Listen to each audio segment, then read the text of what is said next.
र यदि मान्छे जन्मदै सम्पत्ति लिएर जन्मने राज्य प्रणाली भयो भने त्यसले के गर्छ भन्दाखेरि अन्ततः निजी सम्पत्ति विलोप हुन्छ। जब निजी सम्पत्ति विलोप भयो भने त्यो प्रकारले चाहिँ समाजवाद स्थापना हुन्छ। एउटा देशमा हामीले लागू गर्दाखेरि हाम्रो देशको अहिले देशमा आयो भने एउटा देशमा लागू गर्दा समाजवाद हुन्छ। विश्वभरि नै त्यो प्रणाली लागू गरियो भने त्यसले के गर्छ भन्दाखेरि विसाम्यवाद हुन्छ। आजको स्वामित्वको सवाल उठाउँदाखेरि हामीले जमिनको सवाल उठाउने बित्तिकै निजी सम्पत्तिको समस्याको हल हुन्छ भनेर सोच्यौँ भने त्यो मार्क्सकालीन परिकल्पना हुन्छ।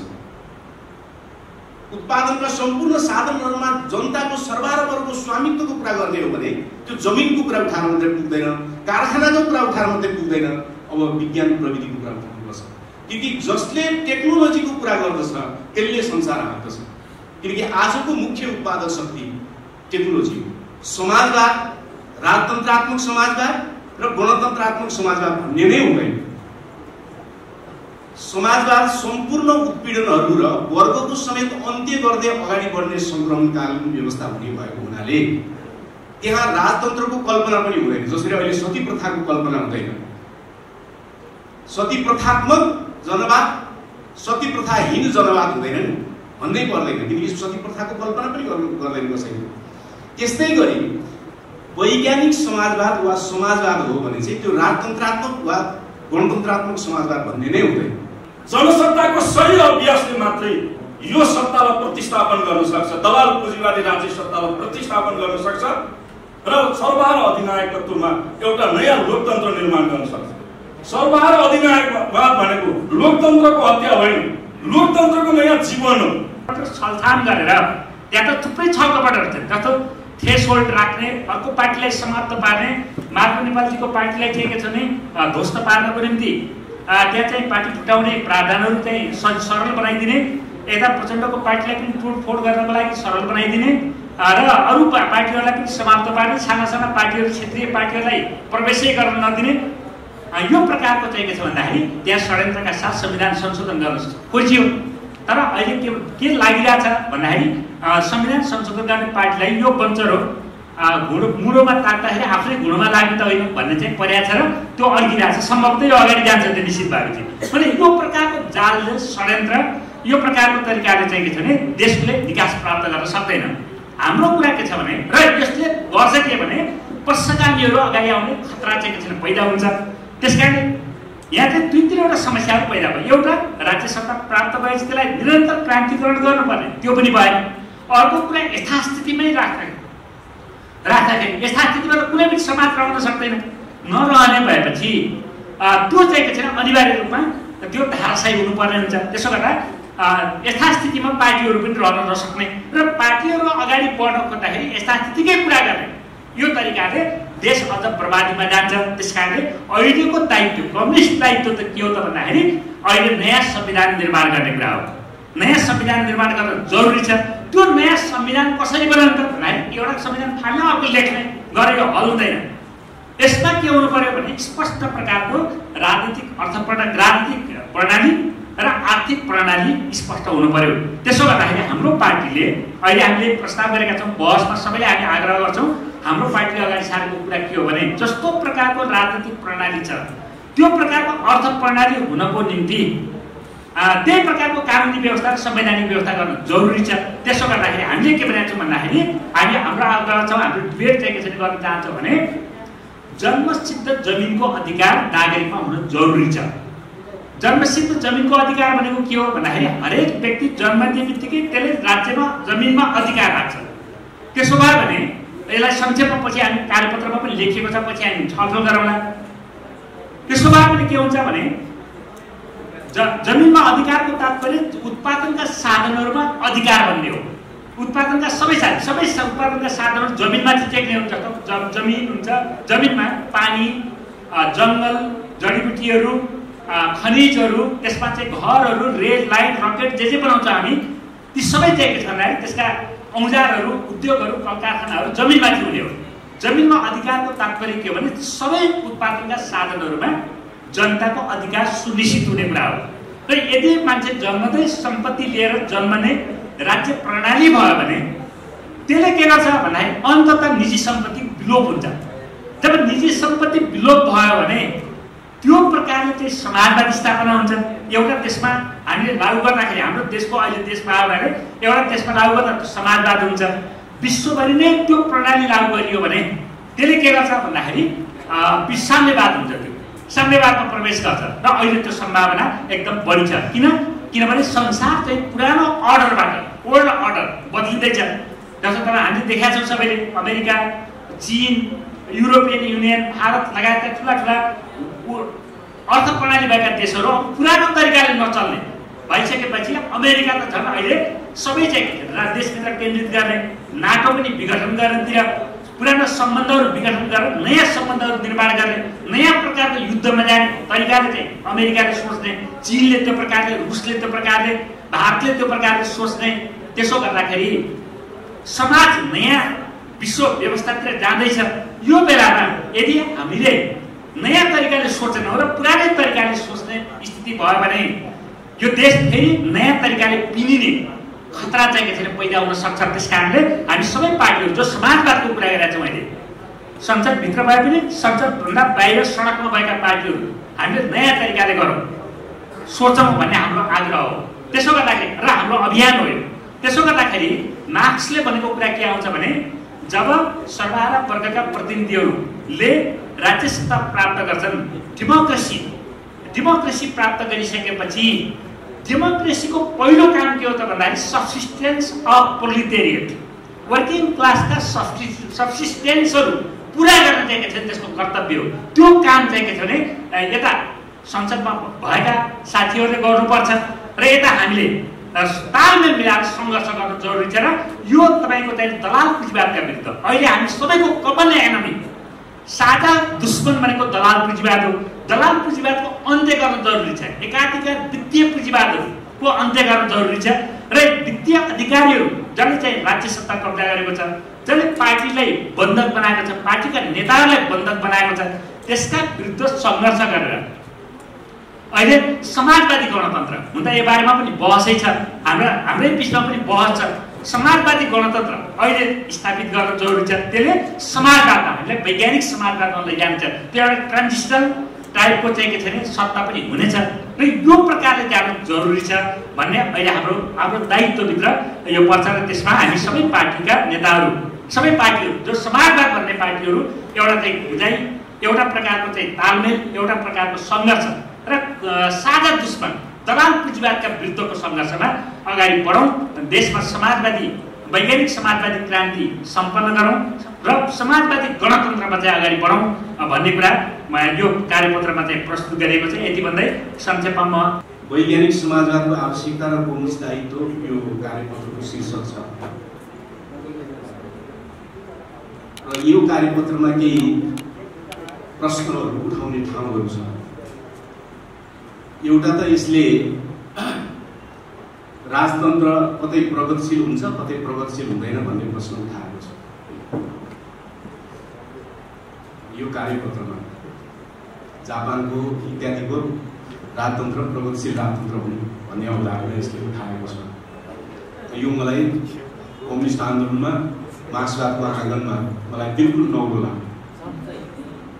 चोरहरू बढी चोर्न सक्ने, कम चोर्न सक्ने, कम घातक, बढी घातक हुन सक्छन्, तर चोरहरू प्रगतिशील हुँदैन। कम चोर्ने चोर चाहिँ प्रगतिशील, बढी चोर्ने चोर चाहिँ नप्रगतिशील भन्ने हुँदैन। राजतन्त्रहरू संवैधानिक हुन सक्छन्, निरङ्कुश हुन सक्छन्, कतिपय उदार चरित्रका पनि हुन सक्छन्, तर राजतन्त्रको चरित्र चाहिँ प्रगतिशील भन्ने हुँदैन। किन हुँदैन भने पुँजीवादको उदय पश्चात पुँजीवादले राजनीतिको क्षेत्रमा प्रतिनिधि छनौटको अधिकार दियो। राजतन्त्र प्रतिनिधि छनौटको पक्षमा हुँदैन, त्यसकारण त्यो आधारभूत रूपमा नै प्रगतिशील हुँदैन। पुँजीवाद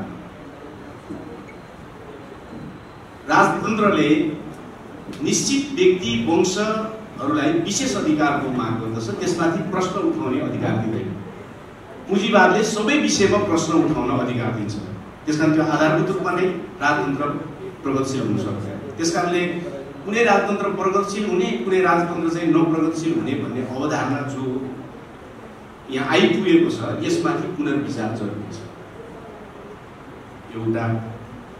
अर्को यसले के भन्छ भने यो कार्यपत्रले पश्चगामी अधिनायकवाद र यथास्थितिवादी दलाल पुँजीवादी अधिनायकवादमा धेरै अन्तर हुन सक्दैन। यसो भने के त भने अहिलेका राजावादीहरूले राजा ल्याएर राखेर पुँजीवाद लागू गरेछन् भनेर अहिलेका यथास्थितिवादीहरू अथवा लीलामुनि पोखरीजीहरू इत्यादिहरूको पार्टीहरूले गर्ने यथास्थितिवादमा खास फरक हुँदैन। यो पनि अर्को गडबडी कुरा हो। राजतन्त्र जुनसुकै चरित्रको भए पनि त्यसलाई ल्याएर राखेर लागू गरिने पुँजीवाद अहिलेको पुँजीवाद भन्दा आधारभूत रूपमा नै त्यो पश्चगामी हुन्छ, त्यो प्रगतिशील हुन सक्दैन। अथवा जस्ता तस्तै यथास्थितिवादी अहिलेको जस्तै हुन्छ, धेरै अन्तर हुँदैन भन्ने दृष्टिकोण चाहिँ ठिक हो जस्तो मलाई लाग्दैन। यसबारे पुनर्विचार वा थप छलफल जरुरी छ। यसले हामीलाई बिस्तारै बिस्तारै कता लगिने खतरा उत्पन्न गर्छ भने राजतन्त्रवादीहरूले पनि राजालाई संवैधानिक रूपमा अथवा मिनी राजतन्त्रको रूपमा वा सानो राजतन्त्रको रूपमा ल्याएर राखेर हामी जस्तै विकास निर्माण गर्छौँ भने त के फरक पर्छ र भन्ने ठाउँमा पुर्याउनेतिर लान्छ।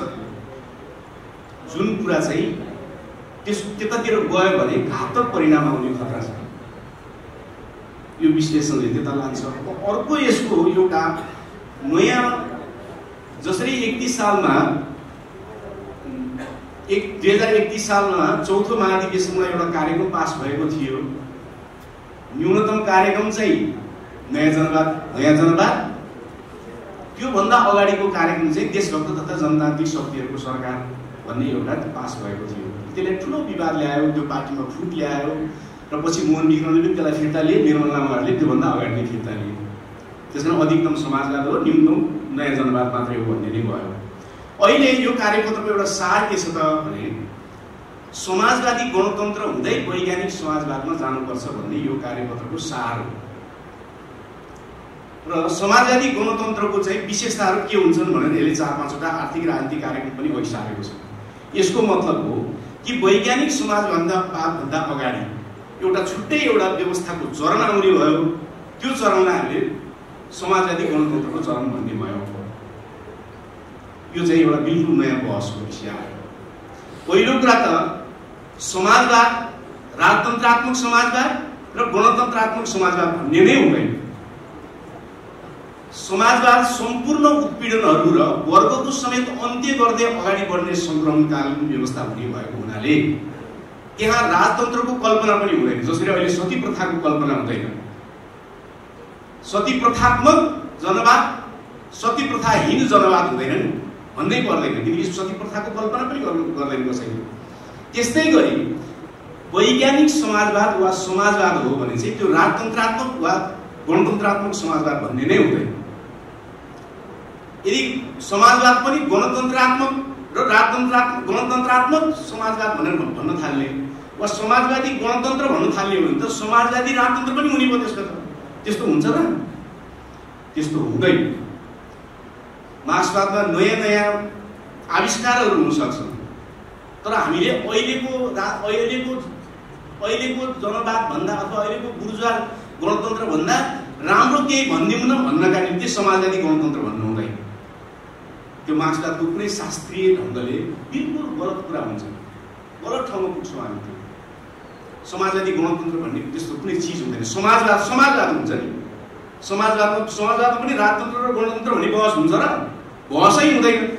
पुँजीवादले त पुरानो सामन्तवादसँग सम्झौता गरेर राजतन्त्र पनि एक कुनामा राख्न थालेको हुनाले पुँजीवादभित्र चाहिँ राजतन्त्रात्मक पुँजीवाद कि संवैधानिक राजतन्त्रात्मक पुँजीवाद कि गणतन्त्रात्मक पुँजीवाद भन्ने बहस बाँकी छ। समाजवादले त सबै उत्पीडन र वर्गको समेत अन्त्यको कुरा गर्छ भनिसकेपछि त्यसले राजतन्त्रको बहस कसरी गर्छ? राजतन्त्रको बहस गर्ने पनि समाजवाद हुन्छ।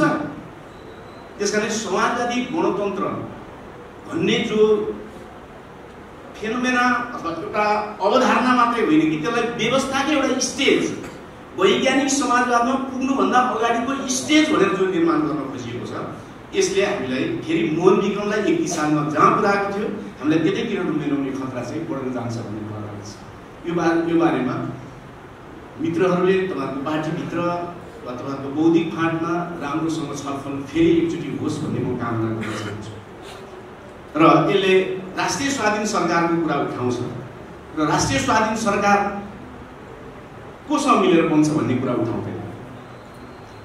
अघि यहाँ प्रस्तुत गर्ने क्रममा कमरेड धर्मेन्द्रले भन्नुभयो संसदभित्र बसेर लड्नेहरूले त्यही लड्नु पर्यो, बाहिर बसेर लड्नेहरूले यही लड्नु पर्यो।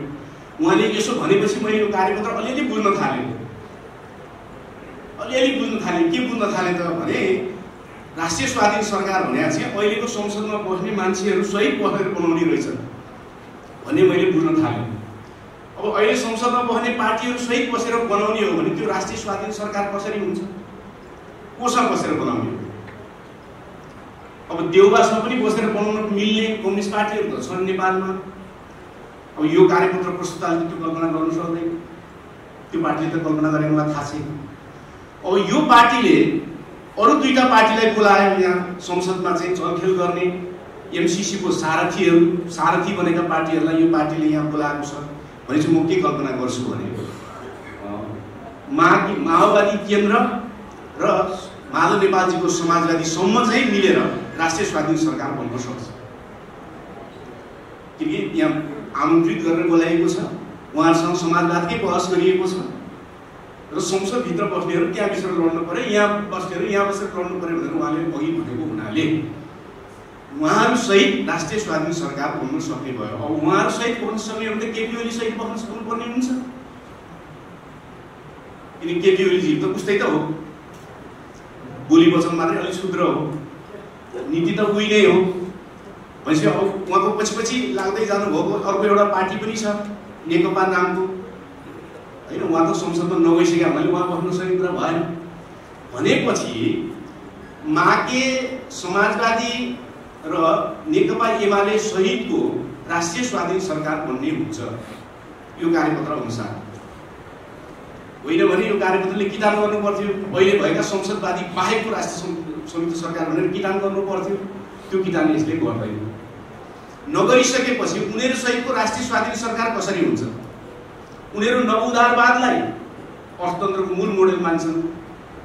विश्व बैंकले र आइएमएफले जे भन्छ त्यसको आधारमा उनीहरू बजेट बनाउँछन्। एमसीसीमा उनीहरूले संसदबाट मजाले पारित गर्छन्। त्यो कानुनी होइन, त्यो केही पनि होइन भन्ने त नकचरो कुरा हो, मान्छेलाई उल्लु बनाउने कुरा हो। एमसीसी संसदबाट पास गरेका छैन, लाल गर्ने लागेको छैन, केही पनि छैन, कानुनी हैसियत छैन, केही पनि छैन भने किन पास गरेका थिए? त्यो केही पनि होइन भने किन पास गरे? आफ्नै कार्यकर्ताको टाउको फुटिसकेपछि किन पास गरेका थिए? त्यस्तो कुरा गर्ने मञ्चमा आएर भनिदिनु त सहिलो छ, कुरा त्यस्तो छैन। त्यसकारण उनीहरू साम्राज्यवादको मूल अर्थनीति नवउदारवाद लागू गर्ने सारथीहरू हुन्। विस्तारवाद वा भारतीय साम्राज्यवादका उनीहरू चाकरहरू हुन्। हामीले हाम्रो मञ्चहरूमा त भन्ने गरेका छौँ नि त, सबैलाई थाहा छ नि। यथार्थ त यही हो। अब उनीहरू सहितको राष्ट्रिय स्वाधीन सरकार चाहिँ बन्छ कसरी? अर्को मलाई अचम्म लाग्ने के छ भने नेपालमा दुनियाँभरिका कम्युनिस्ट पार्टीहरूले अहिले पनि करिबन 1 लाख भन्दा बढी बलिदान भएको भारतीय कम्युनिस्ट आन्दोलन जनयुद्धमै छ अहिले पनि। तर पिपुल्स वारले कहिले पनि दुश्मन वर्गको संसदीय पार्टीहरूसँग मिलेर कुनै अन्तरिम सरकारको प्रस्ताव राख्दैन। 85,000 बलिदान भएको पेरु कम्युनिस्ट पार्टीको गोन्जारोले कहिले पनि त्यहाँको फुजिमोरी सरकारसँग मिलेर यो व्यवस्थालाई प्रगतिशील बनाउनु भनेर कुनै प्रस्ताव उनीहरूले राख्दैन। चिनिया कम्युनिस्ट पार्टीले पनि राखेन 1921 मा, कसैले पनि राख्दैन। तर नेपालका कम्युनिस्ट पार्टीमा हामीलाई यो के रोग लागेको छ कि उनीहरूले हामीलाई भन्दैनन् हामी उनीहरूसँग राष्ट्रिय स्वाधीन सरकार बनाउन भनिराखेका हुन्छौँ। के रोग लागेको छ हामीलाई? हामी त हाम्रो मुद्दामा लड्दै पो जानुपर्ने हो र शक्ति सन्तुलन पुगेपछि पो अनि मध्यम वर्गलाई पनि तान्नलाई, अरूलाई पनि तान्नलाई यस्ता प्रकारको राजनीतिक नारा दिने होला। अहिले हाम्रो त्यो हैसियत पनि पुगेको छैन। क्रान्तिकारी आन्दोलन छिन्न भिन्न भएको छ। वैचारिक रूपमा निकै नै अन्यलहरूको बिचबाट हामी घुमिरहेका छौँ। तर हामीलाई के लाग्दछ त भने दुश्मनसँग हामी शक्ति सन्तुलनमा पुग्यौँ र ल आऊ संयुक्त सरकार बनाउँ भनेर हामी नारा लगाइराखेका हुन्छौँ। मलाई लाग्दछ अहिले नेपालको संसदीय व्यवस्था साम्राज्यवादको दलालको रूपमा पालित पोषित भएको संसदीय व्यवस्था अहिले हामीसँग संयुक्त सरकार बनाउनु पर्ने हालतमा छँदा पनि छैन, हामीलाई उल्लेख गरे पनि छैन। उनीहरूसँग लड्नु पर्ने, लडेर उनीहरूलाई भत्काउने ठाउँमा पुग्ने स्थितिमा मात्रै मध्यम वर्ग लगायतका तबकाहरूलाई आकर्षित गर्नका निम्ति उनीहरूलाई पनि क्रान्तिमा सपना देखाउनका निम्ति विभिन्न राजनीतिक त्यस्ता नाराहरू, संयुक्त मोर्चाका नाराहरू आउन सक्दछन्। अहिले त्यस प्रकारको नाराको कुनै औचित्य म देख्दिनँ। त्यसैले कार्यपत्रको सन्दर्भमा मैले भन्ने एउटा कुरा यो हो। अब अर्को कुरा चाहिँ के हो त भने जमिनमा जन्मसिद्ध अधिकार हुने बित्तिकै समस्या समाधान हुन्छ, समाजवादको समस्या समाधान हुन्छ भन्ने कुरा भने चाहिँ अहिले भन्या होइन। त्यो मार्क्सले धेरै पहिलेको सन्दर्भमा भन्या हो, जुन बेलामा जमिन कारखानाहरू चाहिँ मुख्य उत्पादक शक्ति थिए। तपाईँ हामी सबैलाई थाहा छ, एलन मार्क्स क्यानेडियन नागरिक थिए, अमेरिकामा उनको जमिनको एक टुक्रा पनि थिएन। फेसबुकका मार्क जुकरबर्ग पनि उनी कुनै जमिनको मालिक थिएन, तर उनी अहिले सम्पत्तिमा सबभन्दा हालिमुहाली गर्ने तत्त्वहरूको रूपमा उनीहरू संसारमा उपस्थित छन्। किन छन्? जमिनको कारणले छैन, टेक्नोलोजीको कारणले छ। त्यसकारण आजको स्वामित्वको सवाल उठाउँदाखेरि हामीले जमिनको सवाल उठाउने बित्तिकै निजी सम्पत्तिको समस्याको हल हुन्छ भनेर सोच्यौँ भने त्यो मार्क्सकालीन परिकल्पना हुन्छ। उत्पादनका सम्पूर्ण साधनहरूमा जनताको सर्वहाराको स्वामित्वको कुरा गर्ने हो भने त्यो जमिनको कुरा उठाएर मात्रै पुग्दैन, कारखानाको कुरा उठाएर मात्रै पुग्दैन, अब विज्ञान प्रविधिको कुरा उठाउनुपर्छ। किनकि जसले टेक्नोलोजीको कुरा गर्दछ त्यसले संसार हाँक्दछ। किनकि आजको मुख्य उत्पादक शक्ति टेक्नोलोजी हो, विज्ञान प्रविधि हो। जसले विज्ञान प्रविधि पक्रियो 1000 बिघा जमिन हुने सामन्तहरू पछाडि परे, टेक्नोलोजी हुनेहरू अगाडि गए। जो ब्याङ्क सञ्चालकहरू थिए पुँजी त उनीहरूसँग थियो, तर टेक्नोलोजी हुनेलाई पुँजी लगानी नगर्ने हो भने उनीहरूको नाफा बढ्न छोड्यो। त्यसकारण विज्ञान प्रविधिमा आधारित भएर समाजवादको परिकल्पना गर्नु पर्यो, जमिनमा आधारित भएर होइन। जमिन एउटा तत्त्व हो, उत्पादक शक्ति हो एउटा, तर मुख्य होइन आजको दुनियाँमा। आज ब्राजिलसँग त्यत्रो जमिन छ, तर उत्तर कोरियाको जति पनि उसँग शक्ति छैन। क्यानाडासँग त्यत्रो जमिन छ, तर अमेरिका सामुको सधैँभरि निरीह छ। भारतसँग त्यत्रो जमिन छ, तर ऊ उत्तर कोरिया जति पनि सैन्य मामलामा अगाडि छैन। उत्तर कोरिया सानो छ, जमिन थोरै छ, तर पनि ऊ सैन्य मामलामा सबभन्दा अगाडि छ।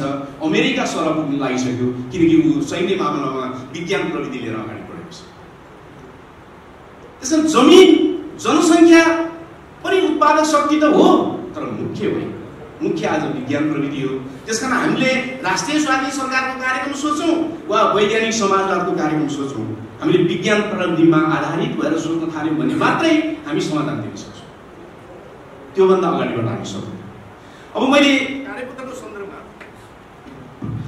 सन्दर्भमा छोटोमा यति कुरा भनिसकेपछि म 2-3 कुरा भनेर म मेरो विषय सक्न चाहन्छु। पहिलो कुरा, नेपाली कम्युनिस्ट आन्दोलनको सन्दर्भमा वा कुनै पनि सन्दर्भमा वैज्ञानिक समाजवादको कुरा गर्ने हो भने त्यो कस्तो समाजवाद हो भन्ने कुरा परिभाषित गर्नुपर्छ। एउटा समाजवाद छ टिटो हुँदै, जवाहरलाल नेहरू हुँदै, बिपी कोइराला हुँदै, इन्दिरा गान्धी हुँदै नेपालमा आइपुग्यो, एउटा समाजवाद थियो। त्यो कहिले नहुने फर्जी समाजवाद। त्यो सम्पत्ति कमाउँदै गएपछि स्वत समाजवाद आउँछ भन्ने समाजवाद हो, त्यो कहिले आउँदैन। अर्को समाजवाद छ नेपालका संसदवादी हँसिया हथौडावालाहरूले उठाएको समाजवाद। यिनीहरूको समाजवाद उन्मुख हुने हो, समाजवादतिर फर्किने हो। तपाईँ राति उठेर पूर्णेको दिन चन्द्रमातिर फर्किने हो र चन्द्रमामा एक दिन पुगिन्छ भनेर कल्पना गर्नु। उन्मुख हुने भने फर्किने भने नेपालका संसदवादी कम्युनिस्टहरूको समाजवाद उन्मुख समाजवाद हो। उन्मुख भने फर्किने समाजवाद, त्यता फर्केर हेर्ने, त्यो आउने समाजवाद होइन। किनकि विश्व बैङ्कको योजना लागू गर्ने अनि समाजवादमा जाने हुन्छ त त्यो पहिले। 5 करोड खर्च गरेर छोराछोरीको बिहा गर्ने अनि समाजवादमा जाने हुन्छ त्यो पहिले। हुन्छ त्यो कतै आफ्ना कार्यकर्ता नेतालाई सबैलाई एनजिओको चाहिँ कार्यकर्ता बनाउने, सञ्चालक बनाउने अनि समाजवादमा जाने हुन्छ त्यो कतै। मोदी कहाँ गएर ब्याकडोरबाट छिरेर कसम खाएर आउने अनि समाजवादमा जाने हुन्छ त्यो कतै। त्यो समाजवादतिर उन्मुख हुने समाजवादको त्यो समाजवाद आउँथ्यो। अब अरू समाजवादी हामीले के कुरा गरिराखेका छौँ धेरै जसोले भने लेनिनले ल्याएको जस्तो माओसेतुङले ल्याएको जस्तो समाजवाद ल्याउने। त्यो समाजवाद त ढले किन ल्याउने हो? मेरो मोरिसकेका बाजेलाई ल्याउने किन ल्याउने? 94 वर्ष पुगेर हाडखोर पनि नचल्ने भइसक्यो, बोल्नु पनि गाह्रो भइसक्यो बाजेलाई फेरि ल्याएर के भने जस्तै लेनिनले स्थापना गरेका समाजवाद त ढल्यो। एल्सिन एउटा हातमा घोडका अर्को हातमा राइफल लिएर भाषण गरिरहेका थिए, मजदुरहरू ताली बजाइरहेका थिए। समाजवाद ढल्दाखेरि त्यही समाजवाद ल्याउने। माओसेतुङले ल्याएको समाजवाद त ढल्यो त, त्यही समाजवाद ल्याउने। कस्तो समाजवाद? मेरो विचारमा मेरो कुरा गर्ने हो भने, मेरो पार्टीको कुरा गर्ने हो भने चाहिँ लेनिनले ल्याएको जस्तो समाजवाद, स्टालिनले बनाएको जस्तो समाजवाद, माओवादीले बनाएको जस्तो समाजवाद ल्याउन नलाग्ने। ल्यायो 20 वर्षपछि ढलिहाल्छ, किन ल्याउनु? त्यसकारण हाम्रो बहस हुनुपर्ने कहाँ हो त भने अबको समाजवाद कस्तो, हामी जेलाई वैज्ञानिक समाजवाद भन्छौँ त्यो के कारणले वैज्ञानिक, त्यो कस्तो समाजवाद? पहिलाको समाजवादले के को आधारमा बनाएको थियो? त्यसको सङ्गठन जनवादी केन्द्रीयताको आधारमा बनाएको थियो। जनवादी केन्द्रीयताले त्यति बेलाको शानदार काम गर्यो पुँजीवादसँग लड्नलाई, तर त्यसले समाजवाद जोगाउन सकेन। त्यही जनवादी केन्द्रीयता हो जसले निरङ्कुश नेताहरू जन्मायो, हरेक पार्टीमा एउटा हिरो जन्माइदियो, त्यो हिरोले मात्रै सबै कुरा सोच्न सक्छ भन्ने बनाइदियो र सबै कार्यकर्तालाई निरीह प्राणीमा रूपान्तरण गरिदियो। त्यसकारण जनवादी केन्द्रीयताको सर्वहारा जनवादको पक्ष महानतम छ, तर केन्द्रीयताको पक्ष त्यो पुँजीवादी छ। जनवादी केन्द्रीयतामाथि बहस गर्नुपर्दछ, अनि मात्रै नयाँ समाजवादको कुरा हुन्छ, नढल्ने समाजवादको कुरा हुन्छ। किन जनवादी केन्द्रीयताले बनाएको समाजवाद ढल्यो, सत्य कुरा यही ढल्यो। त्यसले निरङ्कुश नेताहरू जन्मायो, त्यसले निरीह कार्यकर्ता जन्मायो, आफ्नो मत व्यक्त गर्न नपाउने जनसमुदायहरू जन्मायो। समाजवाद ढल्दाखेरि पनि जनसमुदायलाई मतलब पायो। हाम्रो बहस, हाम्रो संगठनात्मक प्रणाली के हुन्छ? हाम्रो संगठनात्मक प्रणाली के हुने? अब सकिहाल्छु। संगठनात्मक प्रणाली के हुने? अबको वर्ग सङ्घर्षको तरिका के हुने? अबको आत्मनिर्भरताको तरिका के हुने? अहिलेसम्म कम्युनिस्ट आन्दोलनले राजनीतिक तहमा मात्रै वर्ग सङ्घर्ष गर्यो, तर पुँजीवादको अर्थतन्त्रसँग, आफ्नो अर्थतन्त्रसँग सही वर्ग सङ्घर्ष कहिले गर्यो? के अर्थतन्त्र वर्ग सङ्घर्ष हुँदैन? हुनुपर्ने होइन? यी सबै विषयमा छलफल जरुरी छ, अनि मात्रै नयाँ पुस्ताले नयाँ सपना देख्छ। स्टालिनलाई हेरेर, लेनिनलाई हेरेर, माओसेतुङलाई मात्र हेरेर, कार्ल मार्क्सको दारीलाई मात्र हेरेर उत्साहित हुने पुस्ता अब छैन। उनीहरूले गरेका गम्भीर कामहरू, उनीहरूले गरेका ठिक कामहरूलाई नयाँ पुस्तामा लाने गरी व्यक्त गरेर र उनीहरूले नभएका कामहरूको परिपूरण हामीले आफ्नो दिमागले खियाएर मात्रै नयाँ पुस्तालाई हामी समाजवादको सपना देखाउन सक्छौँ। त्यहाँ चाहिँ बहस केन्द्रित हुनुपर्ने हो कि भन्ने मलाई लाग्दछ। मेरो 20 मिनट सकिया हुनाले वैदेशिक उत्पीडन को स्थिति अनुपात निकै माथि पुगेको छ। नेपालको अर्थतन्त्र पूर्ण रूपले पराधीन भएको छ, खण्डित भएको छ। देशको चाहिँ जीवन स्थिति सङ्कटग्रस्त बनेको छ। यो परिस्थितिमा प्रतिगमनले, यो परिस्थितिमा अन्तर्राष्ट्रवादले पनि त्यो टाउको उठाउने दुस्साहस गरिरहेको छ। जनतामा यस प्रकारको चुलिँदै गरेको जनावरको स्थितिमा अबको नेपाली समाजको अग्रगामी विकल्प के हो भन्ने बहस, आजको मूल बहस यही हो।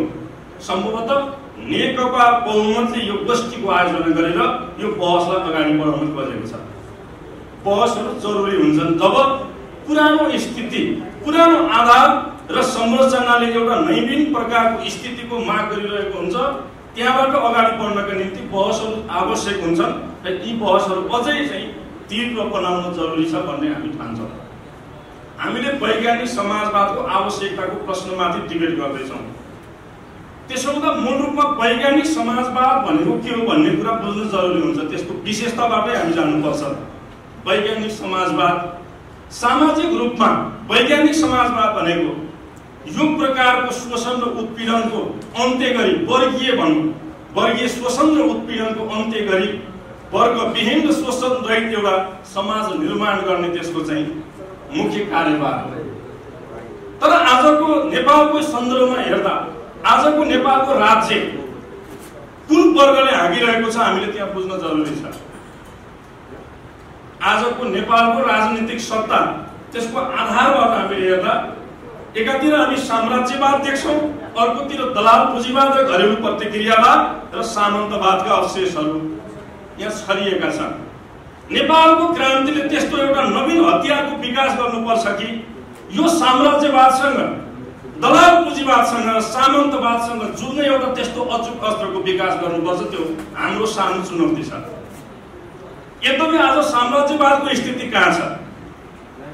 साम्राज्यवाद एउटा नयाँ स्थितिमा विकास भएको छ।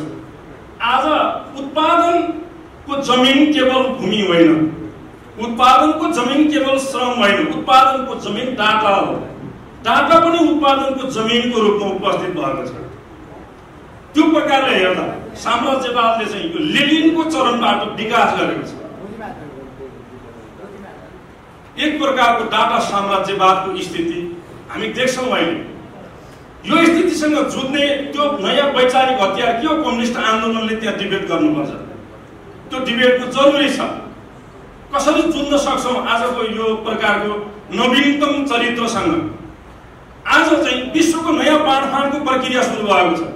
पुरानो मानचित्र यो एउटा साम्राज्यवादीहरूको शक्ति बाँडफाँडको स्थिति थियो, तर आज विश्व मानचित्र त्यसले परिवर्तनको दिशामा छ। त्यो भने के हो भने बाँडफाँडको एउटा नयाँ श्रृङ्खला सुरु भएको छ। यी प्रकारका विशेषताहरू छन् अहिले। यसको आर्थिक स्थितिबाट हेर्दा निजी सम्पत्तिको उन्मूलन, मतलब कम्युनिस्टहरूको एउटै शब्दमा त्यसलाई व्यक्त गर्दा हामीले चाहिँ निजी सम्पत्तिको उन्मूलन हो। कम्युनिस्ट पार्टीको घोषणापत्रबाट हामीले यो सन्दर्भलाई सादर गर्दा। तर आज नेपालको स्थिति के हो? नेपालको अर्थतन्त्रमाथि कसले चाहिँ नियन्त्रण गरेको छ? प्रश्न त्यही आउँछ कि विदेशी शोषण सँगसँगै मुठीमा दलाल र नोकरशाहहरूको हातमा नेपालको सिङ्गो अर्थतन्त्र केन्द्रित हुनु गएको छ। 0.01% द्रव्यपतिहरू वा थैलीपतिहरूले आज देशको सिङ्गो अर्थतन्त्रमाथि लुट मचाइरहेका छन्। यो स्थितिमा हामी कसरी यो प्रकारको निजी सम्पत्तिको उन्मूलन गर्न सक्छौँ? आफ्नै खुट्टामा उभिएको देश र जनता निर्माण गर्ने अभियानको नेतृत्व हामी कसरी गर्छौँ? त्यो हाम्रो चुनौती छ। त्यसकारणले जननीति र जनउत्पादनको आधारमा मात्रै हामीले यो प्रकारको सामाजिक शोषणको, यो प्रकारको साम्राज्यवादी दलाल पुँजीवादी सामन्तवादी शोषणको अन्त्य गर्न सक्छौँ र एउटा समाजवादी व्यवस्थातिर हामी त्यसलाई लैजान सक्छौँ। राजनीतिक स्थितिबाट हेर्दा के छ आज नेपालमा भन्दा आज नेपाल मतलब संसदीय व्यवस्थाको चक्रव्यूहमा छ। वास्तविक अर्थमा भन्नुपर्दा संसदवादी पार्टीहरू पुँजीका प्रतिनिधि सिवाय केही होइन। संसदमा कम्युनिस्ट नामधारी वा प्रजातान्त्रिक नामधारी पार्टीहरू जो छन् आज तिनीहरू असली रूपमा पुँजीका प्रतिनिधिहरू हुन्। दलाल पुँजीपतिका प्रतिनिधिहरू हुन्। तिनीहरू साम्राज्यवादको प्रतिनिधि हुन्। त्यस प्रकारले आज हेर्दा चाहिँ नेपालको संसदमा नेपाली जनताको प्रतिनिधित्व छैन। नेपालका जनताका राजनीतिक प्रतिनिधिहरू त्यहाँ छैनन्। नेपालको जनताको राजनीतिक हक अधिकार र व्यवस्थाको प्रतिनिधित्व त्यो यो संसदले गर्न सकेको छैन। यो सम्पूर्ण रूपले विदेशीहरूको गुलाममा पतन भएको छ र थैलीपतिका प्रतिनिधिहरू त्यहाँ छन्। त यो स्थितिमा अब हामीले राजनीतिक रूपमा यो सत्तालाई जनताको सत्तामा रूपान्तरण गर्ने हाम्रो बिचमा चुनौती छ, हाम्रो सानो चुनौती छ। यो चुनौतीको प्रश्नमा यो राज्य सत्तालाई, जुन पुरानो प्रकारको राज्य सत्ता छ, त्यो राज्य सत्तालाई प्रतिस्थापन गर्ने हो वा हामीले त्यही राज्य सत्ताको सदुपयोग गर्ने हो? सम्भवतः पेरिस कम्युनमा मार्क्सले उद्घोषण गर्नुभएको छ कि पुरानै प्रकारको राज्य सत्तामा चाहिँ श्रमजीवीहरू तिनीहरूको प्रतिनिधि गरेर त्यसलाई सञ्चालन गर्न सक्ने स्थिति हुँदैन। यो राज्य सत्तालाई नबदलिकन यसलाई बदल्ने उपाय के हो? त्यसकारण चाहिँ हामीले वास्तविक रूपमा जसरी लेनिनले सम्पूर्ण सत्ता सोभियतलाई भन्नुभयो, आज सम्पूर्ण सत्ता जनतालाई दिनुपर्छ र जनसत्ताको अभ्यास जरुरी छ। जनसत्ताको सही अभ्यासले मात्रै यो सत्तालाई प्रतिस्थापन गर्न सक्छ, दलाल पुँजीवादी राज्य सत्तालाई प्रतिस्थापन गर्न सक्छ र सर्वहारा अधिनायकत्वमा एउटा नयाँ लोकतन्त्र निर्माण गर्न सक्छ। सर्वहारा अधिनायकवाद भनेको लोकतन्त्रको हत्या होइन, लोकतन्त्रको नयाँ जीवन हो। त्यसकारण चाहिँ राजनीतिक प्रश्न हामीले हेर्दा हामी यो देख्छौँ। र सांस्कृतिक स्थितिले हेर्दा चाहिँ अहिले के हो भने हरेक चाहिँ तपाईँको रुलिङ आइडियल्स भनेको चाहिँ रुलिङ क्लासले निर्माण गर्छ। त्यसकारण आजका सत्ताका सबै नीतिहरू आजको रुलिङ क्लासको भन्दा यहाँको दबाव पुँजीपति वर्गले निर्माण गरिरहेको छ, साम्राज्यवादले निर्माण गरिरहेको छ। यो प्रकारको चेतनालाई भत्काउन जरुरी छ। त्यसकारण अबको क्रान्ति भनेको राज्य संरचनाको ढाँचाको मात्रै कुरा आएन, चेतनाको ढाँचाको रूपान्तरणको प्रश्न हो। चेतनाको ढाँचा हामीले बदल्नु पर्छ र सांस्कृतिक रूपमा हामी एउटा त्यस्तो वैज्ञानिक चाहिँ संस्कृतिको निर्माणको दिशातिर जानु जरुरी हुन्छ जस्तो हामीलाई लाग्छ। यो परिस्थितिमा कम्युनिस्टहरूका उत्तरदायित्वहरू के हुन सक्छन् त्यो अहम प्रकारको विषय हो। कस्तो हो आजको स्थितिमा नेपालको कम्युनिस्ट आन्दोलन कहाँ छ? संशोधनवाद सँगको लडाइँमा निकै चाहिँ जुत्दा यहाँ आइपुगेको छ नेपालको कम्युनिस्ट आन्दोलन। एकातिर संशोधनवाद, अर्कोतिर साम्राज्यवाद र दलाल पुँजीवादसँगको लडाइँबाट यहाँ आइपुगेको छ नेपालको जनता, नेपालको कम्युनिस्ट आन्दोलन। त्यसकारण प्रमुख चुनौती हाम्रो बिचमा संशोधनवादसँगको यो लडाइँमा मार्क्सवादले जित्नुपर्ने छ। संशोधनवादसँगको लडाइँ नजितिकन हुँदैन। हामी देख्छौँ कम्युनिस्ट आन्दोलनभित्र एकाथरी कम्युनिस्ट पार्टीहरू निरपेक्ष संशोधनवाद संसदवादको सेवा गरिरहेका छन्, संसदीय छायामा हराइरहेका छन्। तिनीहरू चाहिँ ठुलो राजनीतिक डिबेट जति बेला जनताले जति बेला कम्युनिस्ट पार्टीहरूले सिद्धान्तको प्रतिनिधित्व गर्दैन, वास्तवमा त्यति बेला केवल पार्टी भनेको चाहिँ झन्डा मात्रै बन्न सक्छ। पार्टी झन्डा मात्रै भयो। जब त्यसले वर्गको हातमा बोल्न छोड्छ झन्डाको कुनै पनि काम छैन। आज नेपालका कम्युनिस्ट पार्टीहरू जसले अब ठुला कम्युनिस्ट पार्टीहरू भन्छन् तिनीहरूले वर्गको हातमा बोलिरहेका छन् कि छैन? यदि तिनीहरूले वर्गको हातमा बोलिरहेका छन् भने तिनीहरूले उठाइरहेको झन्डाको पनि तिनीहरूले औचित्य साबित गर्न सक्दैन। त्यसकारण कम्युनिस्टहरूको पहिलो दायित्व के हो भने मार्क्सवाद, लेनिनवाद र माओवादको विकासको प्रश्न हो। हामीले विचारमा विकास गर्न जरुरी छ। लेनिनले भन्नुभएको छ कि क्रान्तिकारी सिद्धान्त बिना त्यो क्रान्तिकारी पार्टीले क्रान्तिको नेतृत्व गर्न सक्दैन। त्यसकारण क्रान्तिकारी सिद्धान्तको विकास आवश्यक जरुरी भएको छ आजको स्थितिमा। यो स्थिति तपाईहरुलाई डाटा म तपाईहरुलाई सुनाउँ। अहिले नेपालको तथ्य के भन्छ भने सूचना प्लेटफर्महरू 90%, बैंक कारोबार 70%, औद्योगिक निर्णयहरू 80% विदेशीहरूको नियन्त्रणमा छ। MCC, SPP, Indo Pacific strategy जस्ता चाहिँ यी नवौपनिवेशिक सम्झौताको तरबारमा हाम्रो चाहिँ टाउकोमाथि झुन्डिरहेको छ। यो प्रकारको स्थितिमा यो प्रकारको आधारमा जुन्ने नयाँ कम्युनिस्ट आन्दोलनको वैचारिक के हो त्यसको विकासको प्रश्न अनिवार्य बन्न गएको छ अहिले। त्यसकारण विचारको विकास बिना, सिद्धान्तको विकास बिना कम्युनिस्ट आन्दोलन अगाडि बढाउनु गर्न निकै चुनौतीपूर्ण छ। त्यसकारण कम्युनिस्ट पार्टीको दायित्वको प्रश्न हो कि विचार मार्क्सवाद, लेनिनवाद र माओवादको विकासको प्रश्न हो। दोस्रो प्रश्न भनेको वर्गीय नेतृत्वमा राष्ट्रिय एकताको निर्माणको प्रश्न हो। नेपालको क्रान्तिका आयामहरू छन्। नेपालका क्रान्तिका मूलभूत रूपमा तीनवटा आयामहरू छन्। ती आयामहरू वर्गीय आयामहरू हुन्, राष्ट्रिय आयामहरू हुन्, सांस्कृतिक आयामहरू हुन्। नेपालको क्रान्तिले वर्गीय आयामलाई, यहाँको राष्ट्रिय आयामलाई र सांस्कृतिक आयामलाई एकताबद्ध नगरिकन हामी अगाडि बढ्न सक्दैनौँ। किनकि नेपाली समाजको उत्पीडनहरू बहुरूपी छन्। यहाँ वर्गीय उत्पीडन छ, जातीय उत्पीडन छ, लैङ्गिक उत्पीडन छ, सांस्कृतिक र भाषिक उत्पीडन छ। त्यसकारण नेपालको क्रान्तिले यो सबै उत्पीडनबाट नेपालको समाजलाई मुक्त गर्ने भनेको। त्यसकारण नेपालको क्रान्तिको यो अहम प्रश्न हो। दोस्रो प्रश्न अब तेस्रो प्रश्न छ यसको चाहिँ सत्ताको प्रश्न कि जनसत्ता, हामीले अघि पनि भन्यौँ जनसत्ताको अभ्यास अनिवार्य भएको छ। जनसत्ताले मात्रै यो प्रकारको दलाल जनसत्ताको अभ्यासले मात्रै हामी यसलाई प्रतिस्थापन गर्न सक्छौँ। त्यो आवश्यक छ भन्ने हामी ठान्छौँ। अब यो सँगसँगै अर्को प्रश्न के छ भने यो वैज्ञानिक सङ्गठनहरू निर्माण गर्ने र क्रान्तिकारी मोर्चाको निर्माण गर्ने प्रश्न निकै महत्त्वपूर्ण छ। अहिले नेपालमा 10,000 भन्दा बढी छैन जातीय, क्षेत्रीय, वर्गीय त्यस प्रकारका सङ्गठनहरू छन्। दैनिक आन्दोलनहरू पनि छन्। तर तिनीहरू राज्य सत्ता निर्माणको दिशातिर अगाडि बढ्न सकिरहेका छैनन्। छरिएको क्रान्तिको ऊर्जालाई एकगठ गर्ने त्यो पहल के हो? छरिएको क्रान्तिको ऊर्जालाई एकगठ नगरिकन यो लडाइँ हामीले जित्न सक्दैनौँ। त्यसकारण यो क्रान्तिकारी मोर्चाको चाहिँ एउटा कठिन प्रकारको सामना गरिरहेको छ। त्यसले चाहिँ अहिले यो स्थिति हामी देख्छौँ र क्रान्तिकारी मोर्चाको निर्माण आवश्यक छ। अहिले त्यसले मात्र यी भइरहेको जनसङ्घर्षलाई राज्य सत्ताको स्थितिसम्म विकास गर्न सक्छ। त्योभन्दा बाहिरबाट हामी त्यो देख्दैनौँ।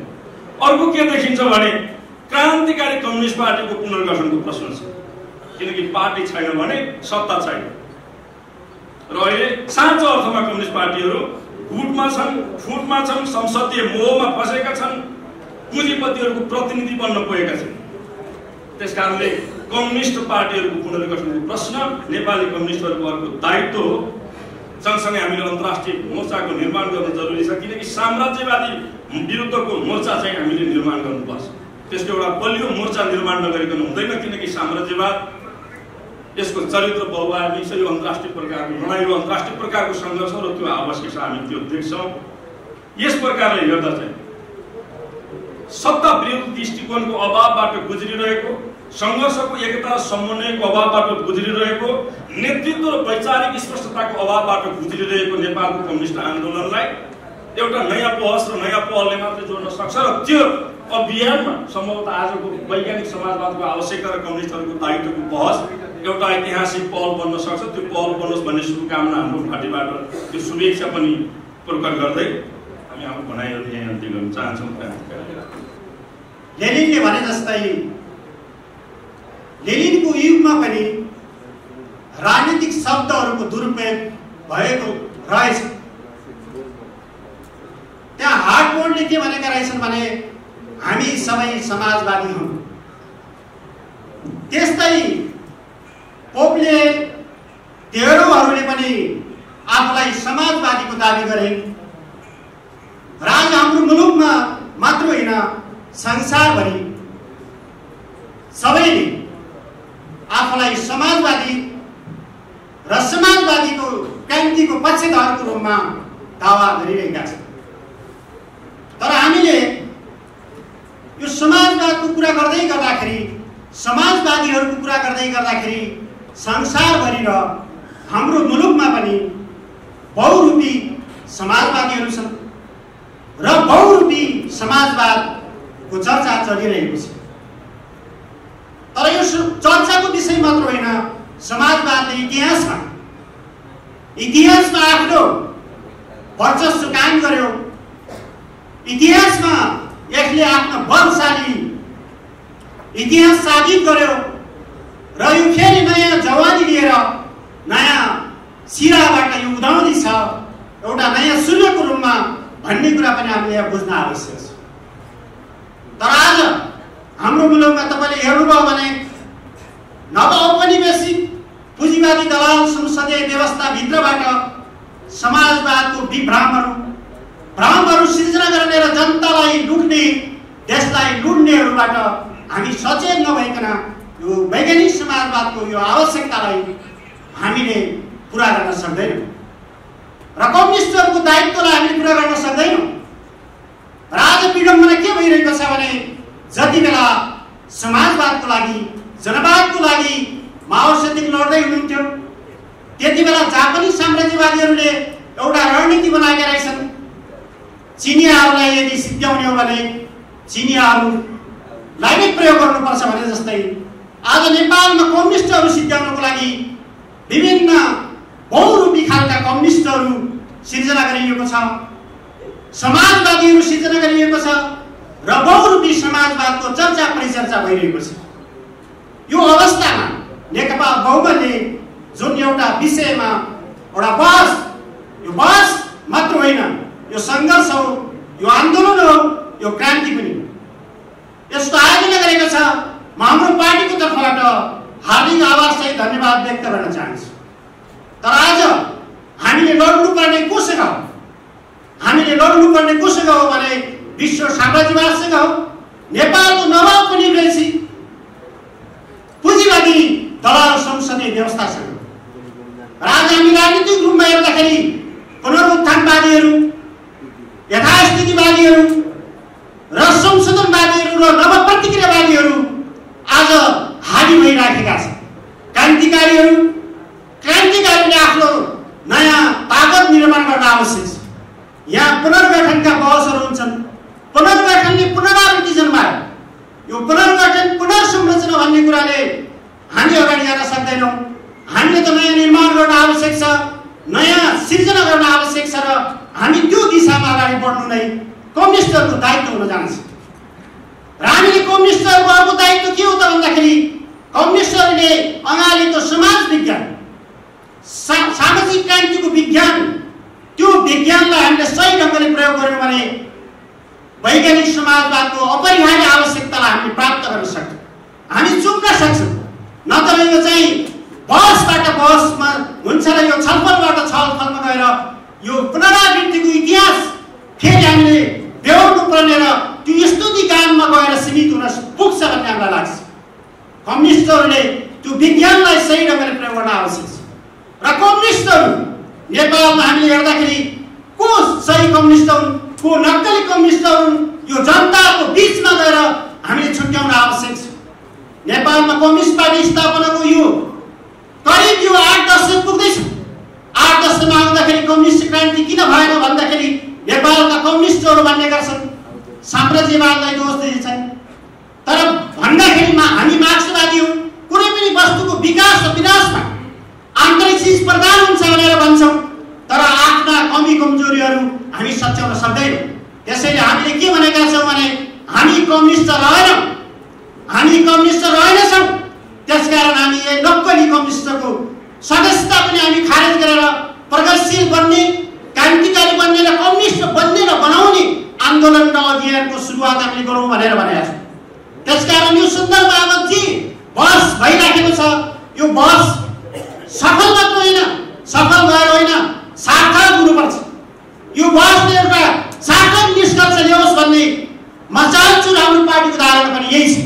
त्यसकारण हामी हेऱ्यौँ आज नेपालमा समाजवाद, संविधानमा पनि समाजवाद, पार्टीहरू पनि समाजवादी, व्यक्ति पनि समाजवादी। कस्ता समाजवादी? एउटा आँप चोरको कथा जस्ता। तपाईको एउटाको छोरा चाहिँ आँप चोर्न गएछ बगैँचामा, रुखमा चढेछ, त्यो मालिकले चाहिँ त्यसलाई समातेछ, साला फर्क अब तेरो बालाई भनिदिन्छु भन्दाखेरि तेरो बा कहाँ छ भनेर भनेछ, बा त अर्को रुखमा हुनुहुन्छ भने जस्तै यी आँप चोर जस्ता समाजवादीहरू, यी आँप चोर जस्ता कम्युनिस्टहरू, यीबाट चाहिँ जनतालाई यो विभ्रमबाट मुक्त नगरिकन हामी वैज्ञानिक समाजवादको आवश्यकतालाई पुरा गर्न सक्दैनौँ, कम्युनिस्ट दायित्व पुरा गर्न सक्दैनौँ भन्ने कुरामा राख्दै आफ्नो छोटो धारणा टुङ्ग्याउँछु। हस्त धन्यवाद। शीर्षक वैज्ञानिक समाजवादको आवश्यकता र कम्युनिस्टहरूको दायित्व। समाजवादलाई कसरी परिभाषित गर्ने भन्ने आज हाम्रा अगाडि धेरै विषयवस्तुहरू छन्। समाजवादलाई नै कसरी परिभाषित गर्ने, त्यसमा पनि साइन्टिफिक सोसलिजम भनेकै के हो? आज हाम्रा कम्युनिस्ट आन्दोलनभित्रका विभिन्न धाराहरूले प्रयोग गर्छन् वैज्ञानिक समाजवाद के हो, त्यसको प्रारूप के हो, कसरी प्राप्त हुन्छ, त्यसको मोडालिटी के हो, त्यसको इकोनोमी के हो, त्यसको पोलिटिक्स के हो, त्यसको राज्य व्यवस्था के हो, त्यसको फरेन पोलिसी के हो। हाम्रो जस्तो मुलुकले अख्तियार गर्ने वैज्ञानिक समाजवादको मोडालिटी के हो? वैज्ञानिक समाजवाद बारे त 1949 मा आइन्स्टाइनले पनि भनिसकेका रहेछन्।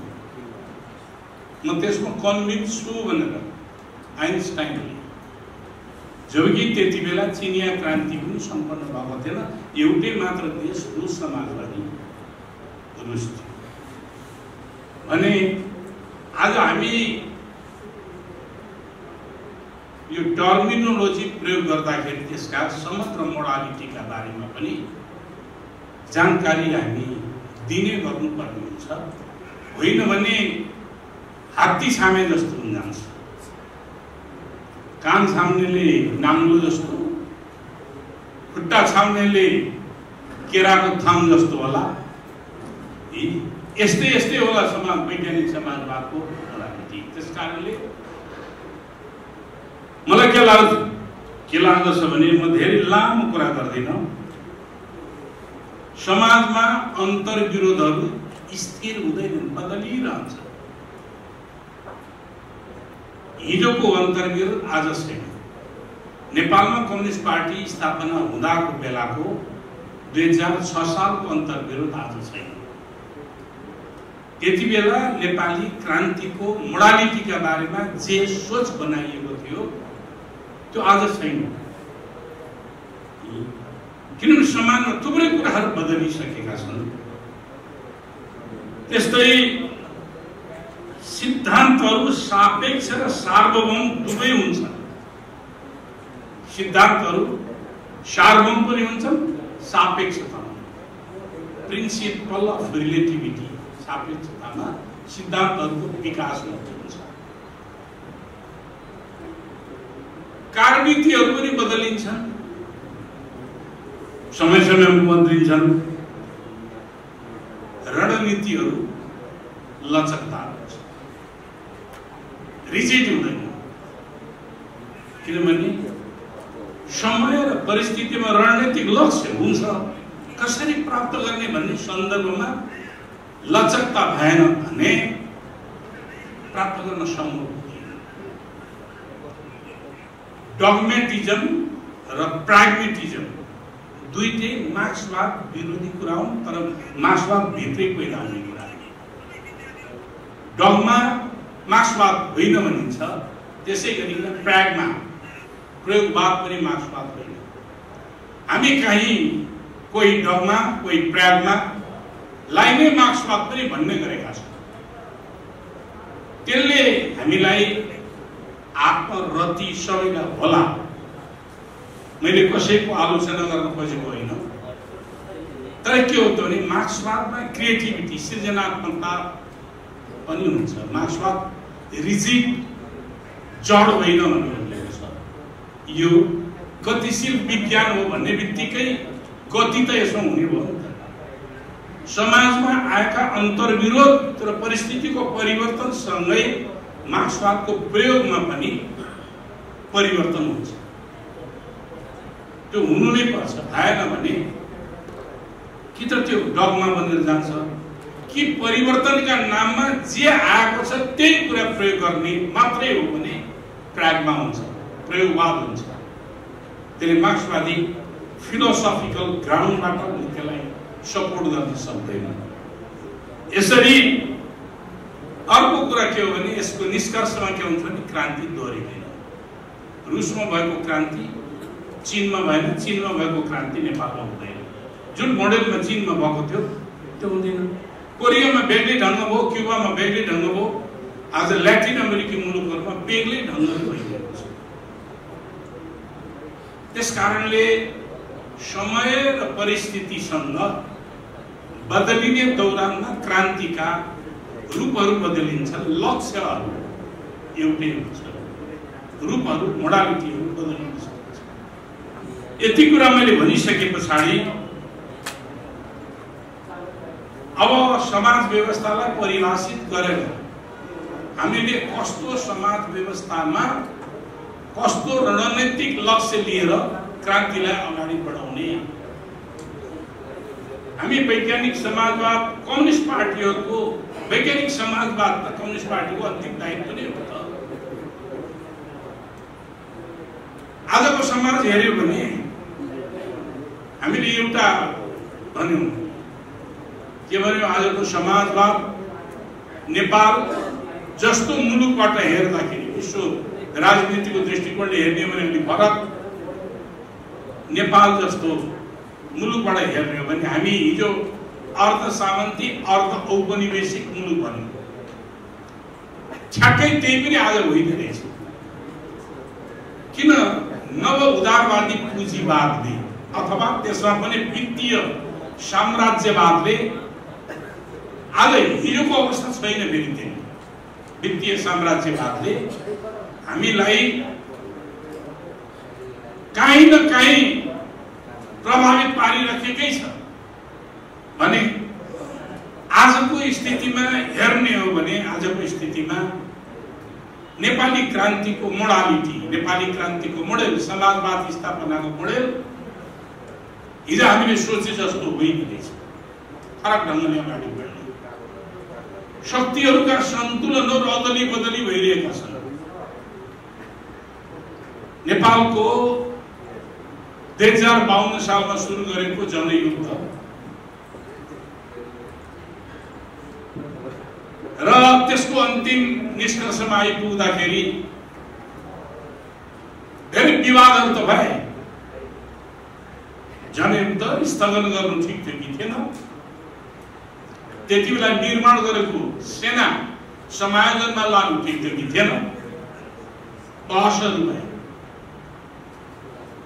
त्यति बेला घात भयो भन्ने पनि भयो होइन। यति बेला त्यसलाई निरन्तरतामा त्यो युद्धलाई अगाडि सारेको भए के हुन्थ्यो अनुमान गर्नु। युद्ध जब कन्स्टेन्टली अगाडि बढ्छ त्यति बेलासम्म युद्धले सफलता हासिल गर्ने देखिएको छ।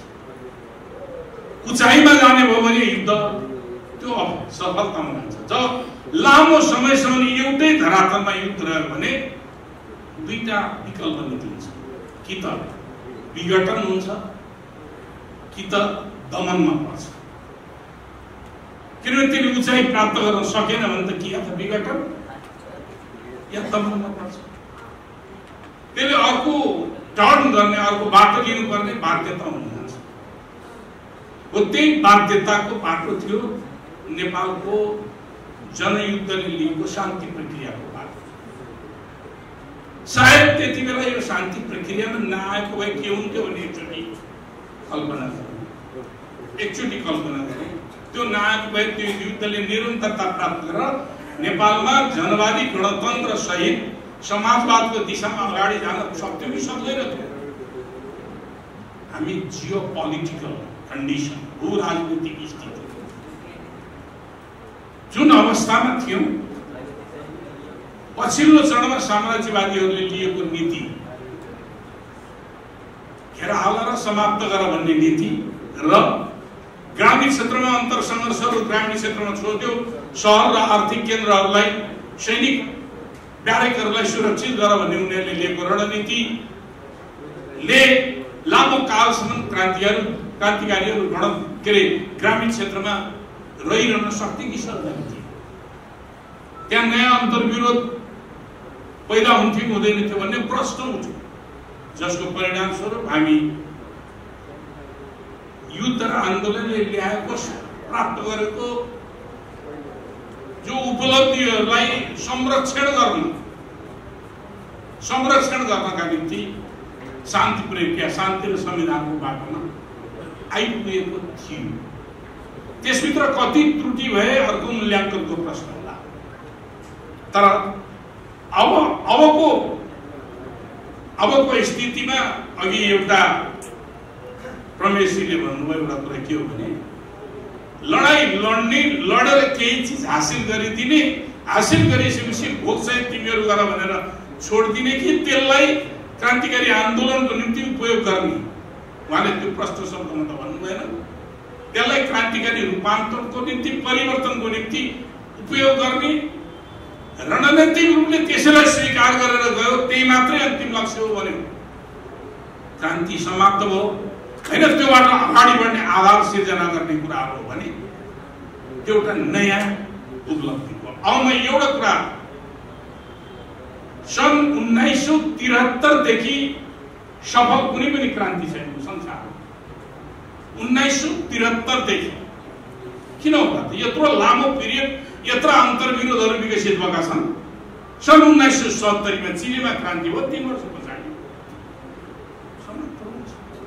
किन भएन? कि हामीले समाज विश्लेषण गर्न जान्यौँ कि जानेनौँ? समाजका अन्तर्विरोधहरूलाई पक्रिन जान्यौँ कि जानेनौँ? त्यसलाई ठिक गर्ने सङ्घर्षका औजारको रूपमा प्रयोग गर्न सक्यो कि सकेनौँ, जाने कि जानेनौँ?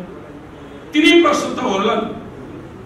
माओको मृत्यु पछाडि जसरी चीनको समाजवादी बाटो बेग्लै ढङ्गको आयो, चिनिया प्रकारको समाजवाद भन्नु थाल्यो, विश्व समाजवादको कुरो उठेन, समाजवाद चिनिया प्रकारको भन्यो। त्यस्तै गरिकन कोरियामा 1953 पछाडि, विद्रोह पछाडि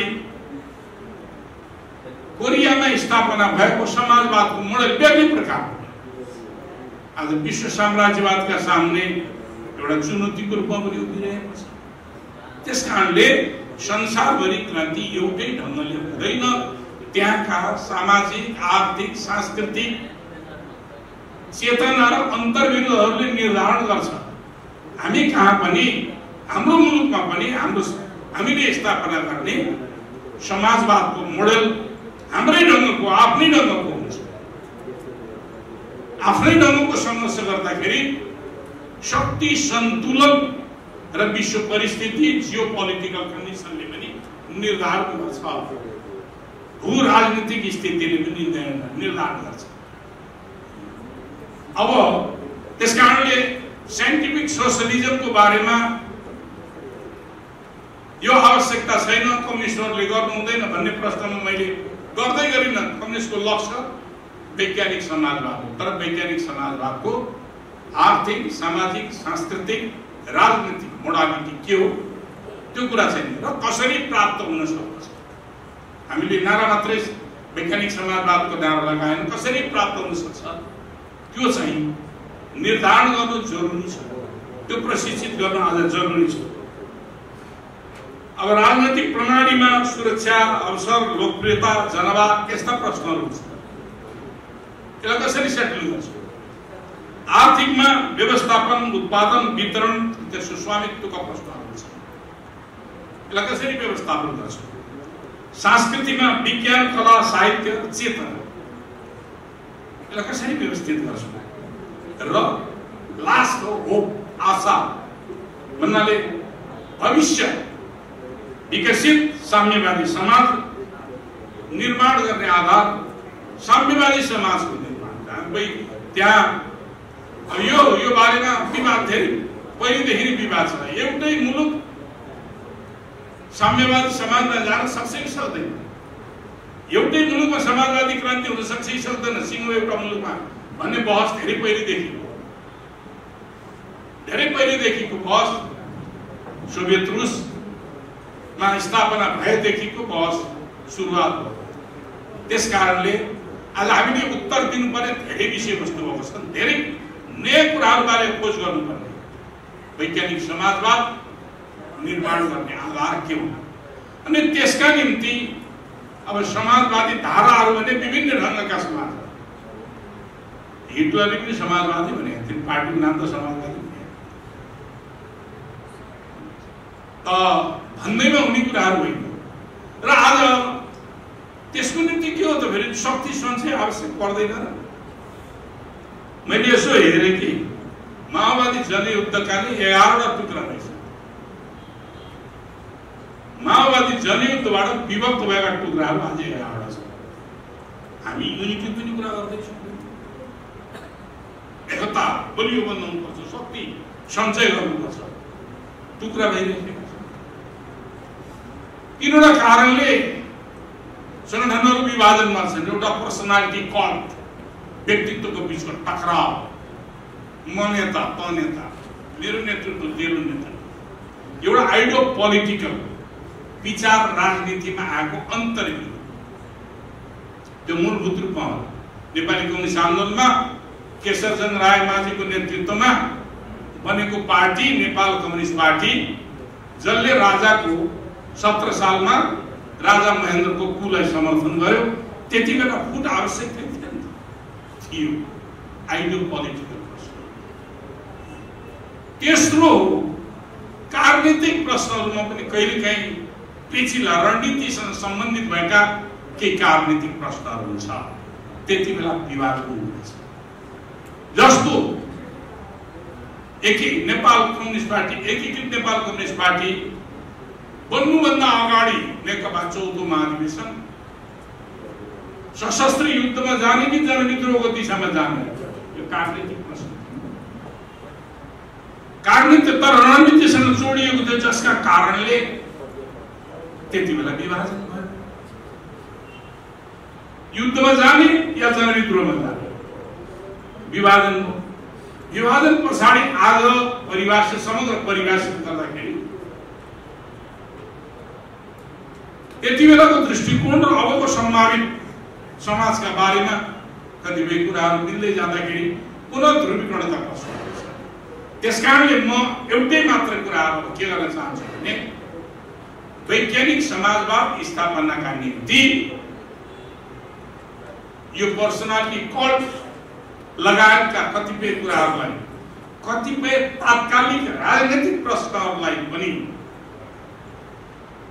थाती राखेर रणनीतिक लक्ष्यका उद्देश्यका निम्ति नयाँ ध्रुवीकरणको आवश्यकता छ। त्यही ध्रुवीकरण आज प्रतिगामी शक्तिहरू किन उठ्ने जनतामा असन्तुष्टि भयो, सरकारमा गएकाले ठिक ढङ्गले दिएन। हामी एउटा प्रश्न के हो भने म आफू व्यक्तिगत रूपमा अहिलेको पोलिटिकल सिस्टम अन्तर्गत निर्वाचनबाट सरकार निर्माण गरेर समाजवाद आउँदैन भन्ने मलाई विश्वास छ, मेरो आफ्नो विश्वास। किन अहिलेको निर्वाचन प्रणाली के छ? 5 करोड खर्च गरेर 10 करोड खर्च गरेर सांसद बन्छ। अनि त्यो खर्च गर्ने पैसा कहाँबाट आउँछ? तस्करको पैसा हुन्छ, दलालको पैसा हुन्छ। अनि भोट कसले दिन्छ? जनताले दिन्छ। प्रतिनिधि कसको भन्छ? दलाल र तस्कर भन्छ। सिस्टम यसै आजको विकृति निर्वाचन प्रणाली। यसमा सुधार गर्ने, आन्दोलन गर्ने कि नगर्ने, मात्रा गर्ने, त्यो भनेको के? निर्वाचन प्रणालीमा सुधार गरेर भ्रष्टाचार न्यूनीकरण हुन्छ। यो पनि काम हो। भ्रष्टाचार न्यूनीकरण हुन्छ कसरी? समावेशी समानुपातिक प्रतिनिधित्वको आधारबाट प्रत्यक्ष निर्वाचित कार्यकारी भयो भने भ्रष्टाचार त 75% नै हुन्छ। हो यस्ता पनि सुधारात्मक स्ट्रगलहरू आजको खास हो। त त्यसले के भन्छ भने एक्सन इन युनिटी, एकताको माग गर्छ, जसले रणनीतिक लक्ष्यका निम्ति एउटा आधार तयार पार्छ। त्यसैले यो बहस वैज्ञानिक समाजवादको आवश्यकताका बारेमा कम्युनिस्टहरूले छैन भनेर भन्ने कुरै आउँदैन। तर त्यो कसरी प्राप्त गर्ने, त्यो कसरी त्यसलाई चाहिँ कार्यान्वयनमा लिजाने भन्ने कुरा भने त्यसको हामीले सोच्नै पर्छ। त्यसकारण यो बहसको सुरुवात राम्रो भएको छ। नेपाल अझ भन्ने हो भने नेपाल जुन भू-राजनीतिक अवस्थामा छ, हामी त अत्यन्तै अप्ठ्यारो स्थितिमा छौँ। अत्यन्तै ग्लोबल्ली विश्व साम्राज्यवादले नेपाललाई रणनीतिक रूपले प्रयोग गर्दैछ। स्ट्रेटेजिक लोकेसनमा छौँ हामी। दुई ठुला मुलुकहरू, राजनीतिक प्रणालीमा भिन्नता भएका दुईटा मुलुकहरू छन्, भारत र चीन। उनीहरूको बीचमा छौँ। सीमा अतिक्रमणदेखि लिएर सबै किसिमको अतिक्रमण खप्नु परेको छ।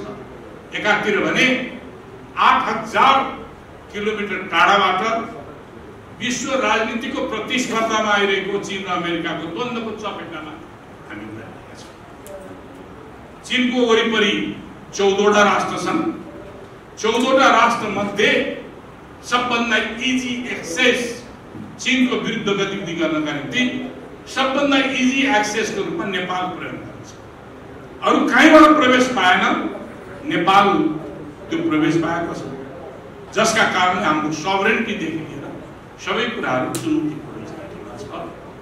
एमसीसी, एसपीपी, सोफा, यी थुप्रै एग्रिमेन्टहरू। एमसीसी त भइसक्यो। मैले आफूले भने एमसीसी को विरुद्धको लडाई लडे, म हारे भनेर सुने।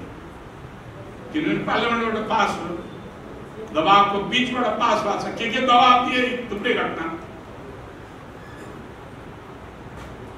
संकल्प एउटा चाहिँ पार्लियामेन्टबाट भियना कन्भेन्सनको 1959 मा भएका भियना कन्भेन्सनको आर्टिकल 31A र B लाई बेस बनाएर पार्लियामेन्ट्री प्रोक्लेमेसन गरेर त्यसलाई परालको त्याम्रो समातेर त्यसको पारित भएको छ। त्यसको कुनै अर्थ छैन।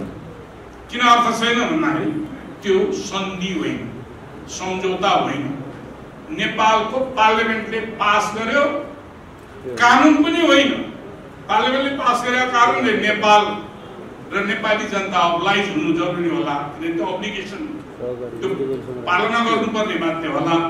तर त्यो कानुन होइन, कानुन भन्ने प्रक्रिया हुन्छ र त्यसलाई लालमोहर नलागिकन कानुन बन्दैन। त्यसकारणले त्यसको कुनै पनि भ्यालिडिटी छैन। विश्व साम्राज्यवादको चेपुवामा परिरहेका छौँ। अहिले एसबीपी स्टेट पार्टनरशिप प्रोग्राम अन्तर्गत अमेरिकाको के अरे एन्टी टेररिस्ट ट्रेनिङ र डिजास्टर म्यानेजमेन्ट ट्रेनिङका नाममा अमेरिकी ब्यारेक खडा गर्ने प्रस्ताव सहित त्यो एग्रिमेन्ट प्रिन्सिपल्ली 2018 डिसेम्बरमा भइसकेको थियो। अब त्यसलाई औपचारिक रूप दिइँदैछ। त्यसकारण यो स्थितिमा नेसनल युनिटी एकातिर हाम्रा अधिकार बाहेक अधिकार सुरक्षित गर्ने, अर्कोतिर राष्ट्रियताको रक्षा र रेभोल्युसनलाई अगाडि बढाउनका निम्ति पनि युनिटी इज इसेन्सियल इन एकातिर विदेशी शक्तिहरूको चलखेल र नेपाली राजनीतिमा प्रभाव, अर्कोतिर नेपालमा अहिले प्रतिगमनको पनि चलखेलहरू, पश्चिगामीहरूको पनि चलखेलहरू फेरि कता कता हामी देखिराखेका छौँ। र अहिले सडकमा फेरि दुई खालको आन्दोलन, एकातिर प्रतिगमनकारी शक्तिहरूको एउटा आन्दोलन चलिरहेको छ र अर्कोतिर फेरि शिक्षकहरूको आन्दोलन चलिरहेको छ। अहिलेकै सरकारको नेता जतिखेर प्रतिपक्षमा थिए त्यतिखेर उनले के भने, यो शिक्षकको माग चाहिँ पुरा गर्नुपर्ने, किन पुरा गरिदिएन भनेर चाहिँ अर्को सरकारलाई दोष लगाउने। अहिले उहाँ प्रधानमन्त्री हुनुहुन्छ तर शिक्षकहरू अहिले सडकमा छन्। झन्डै चैत 20 गतेदेखि शिक्षक आन्दोलन चलिरहेको छ। त्यसलाई सम्बोधन गर्नतिर लागेको छ, गइराखेको छ। यसरी हेर्दा नेपाली समाजको अहिलेको यो जुन खालको समस्या पैदा भएको छ, जुन ढङ्गले अहिले दलाल पुँजीवादले हामीलाई गाँजेको छ र त्यो भित्र हिजोका कम्युनिस्टहरू जसले लामो इतिहास, लामो सङ्घर्ष, लामो त्यागबाट चाहिँ आजको गणतन्त्रसम्म आइपुगेको छ र फेरि पनि यहाँभित्र आम उत्पीडितहरूले चाहिँ आफ्नो मुक्ति देख्ने, आफ्नो सपना देख्ने त्यो सम्भावना चाहिँ क्षीण हुँदै गएको छ।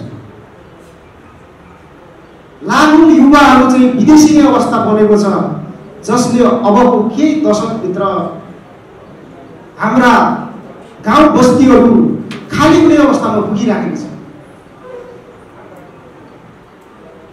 त्यो भनेको ब्रेन ड्रेन्सको समस्या। क्षमतावान युवाहरू पलायन हुने जुन समस्या छ र हाम्रो नेपालले त्यसको ठिक ढङ्गले, अहिलेको राजनीतिले ठिक ढङ्गको चाहिँ म्यानेजमेन्ट, ठिक ढङ्गको चाहिँ व्यवस्थापन गर्न नसक्नु नै हो। अहिलेको व्यतिथि, अहिलेको भ्रष्टाचार र अहिलेका चाहिँ कम्युनिस्टहरू, अहिलेका जो हामीले चाहिँ वामपन्थी र कम्युनिस्ट भन्छौँ, उनीहरूको चाहिँ जुन कार्यशैली छ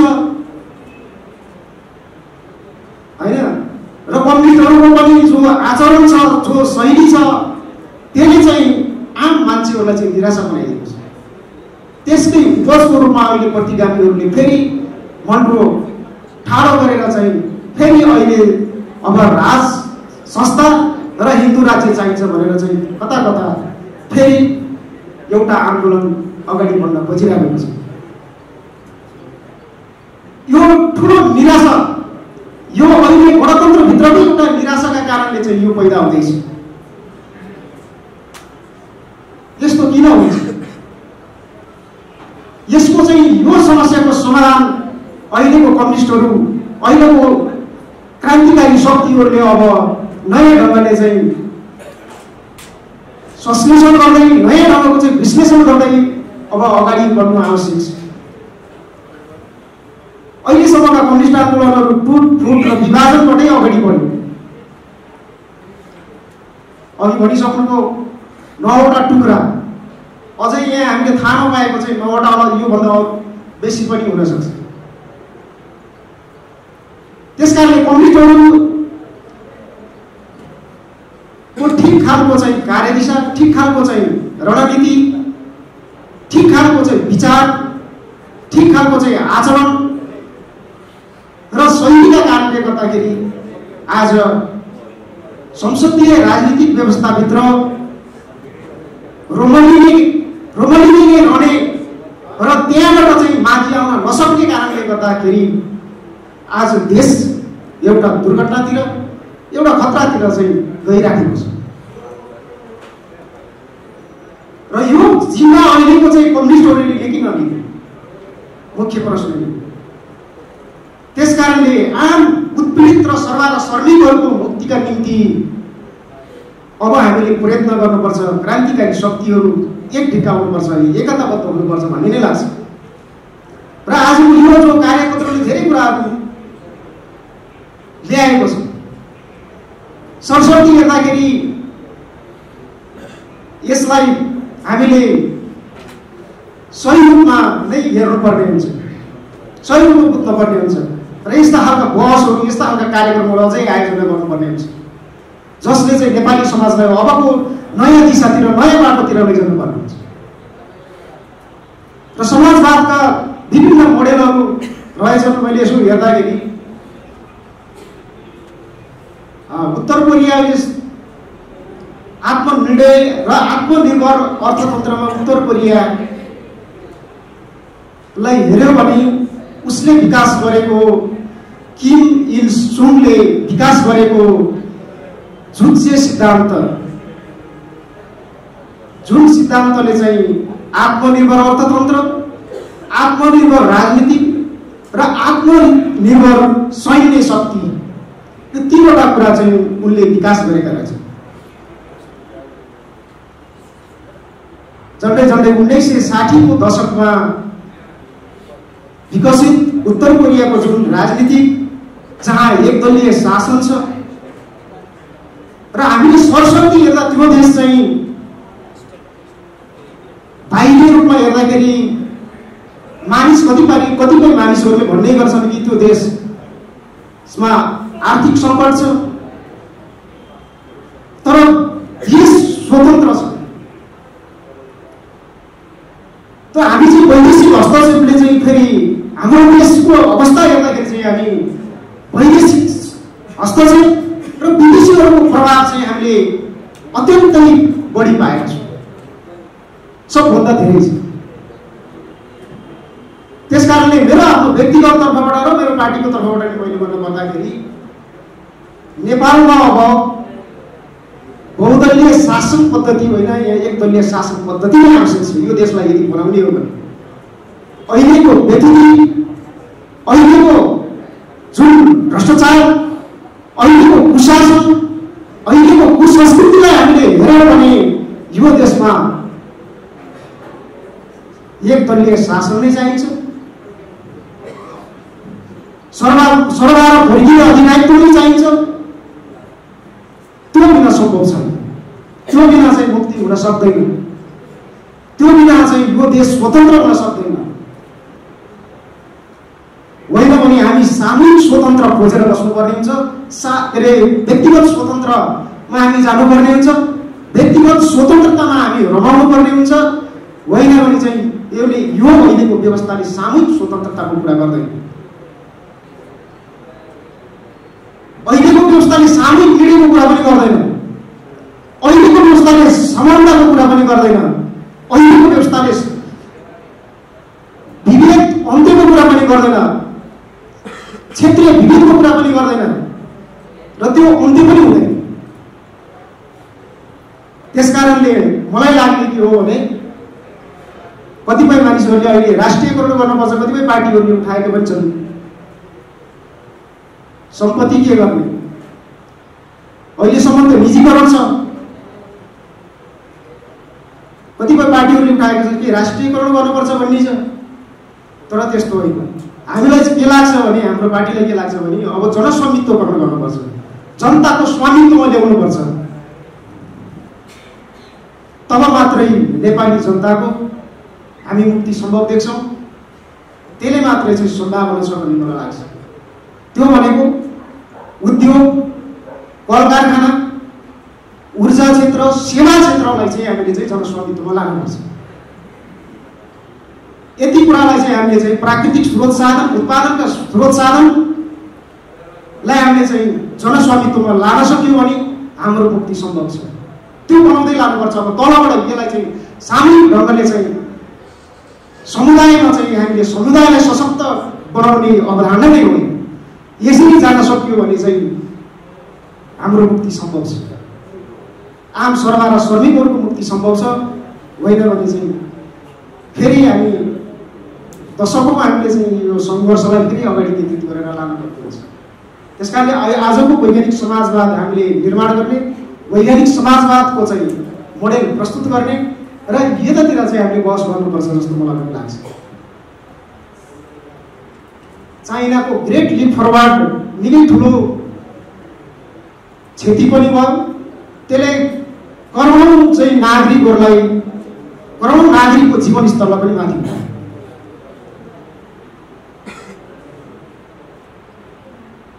त्यस कारणले हामीलाई लाग्ने के हो भने हामीलाई चाहिने कस्तो हो? सबै कुरा निजीकरण गरेर आज देश कहाँ पुगेको छ? विदेशीहरूको चाहिँ चलखेलको चाहिँ र विदेशीहरूको चाहिँ हस्तक्षेपको स्थिति मात्रै बनाएर चाहिँ के यो देश समृद्ध बन्छ? हरेक राष्ट्रको समृद्धि र विकासको मुख्य कुरा भनेको उत्पादक शक्ति हो। आजको मुख्य उत्पादक शक्ति विज्ञान प्रविधि मात्र नभइकन उन्नत विज्ञान प्रविधि हुनुपर्छ भन्ने हामीलाई लाग्छ। उन्नत विज्ञान प्रविधि अझ नवप्रवर्तन गर्नु, उन्नत विज्ञान प्रविधि तथा नवप्रवर्तनले नै आजको यो युगको प्रचुर उत्पादनलाई ठिक ढङ्गले अगाडि लान सक्छ भन्ने लाग्छ। आजको एआईको जमानामा एआई मात्र होइन, अब नयाँ ढङ्गले एजीआईमा प्रवेश गर्ने समय आउँदैछ। त्योभन्दा अझै अघि जाने एएसआईको चाहिँ जमानामा प्रवेश गर्दैछ दुनियाँ। तर हामी कहाँ छौँ अहिले? हाम्रो समय कहाँ छौँ? हाम्रा नागरिकहरू कहाँ छन्? हाम्रा युवाहरू कहाँ छन्? त्यसको कहिले पनि हामीले चिन्ता गरेनौँ। हाम्रा देशका नेताहरू, हाम्रा देशका चाहिँ अग्रजहरू, हाम्रा देशका बौद्धिकहरूले त्यो कुराको कहिले पनि चर्चा गरेका छन्, त्यसको खोजी गरेका छन्। के यसरी नेपाल बन्छ त? यो सम्भावना छ कि छैन? त्यसकारणले मलाई लाग्छ अबको वैज्ञानिक समाजवादले उठाएको ऐतिहासिक भौतिकवाद, वर्ग सङ्घर्ष, क्रान्ति र सर्ववर्गीय अधिनायकत्व र साम्यवाद, यो 5वटा कुरा होला मलाई लाग्छ।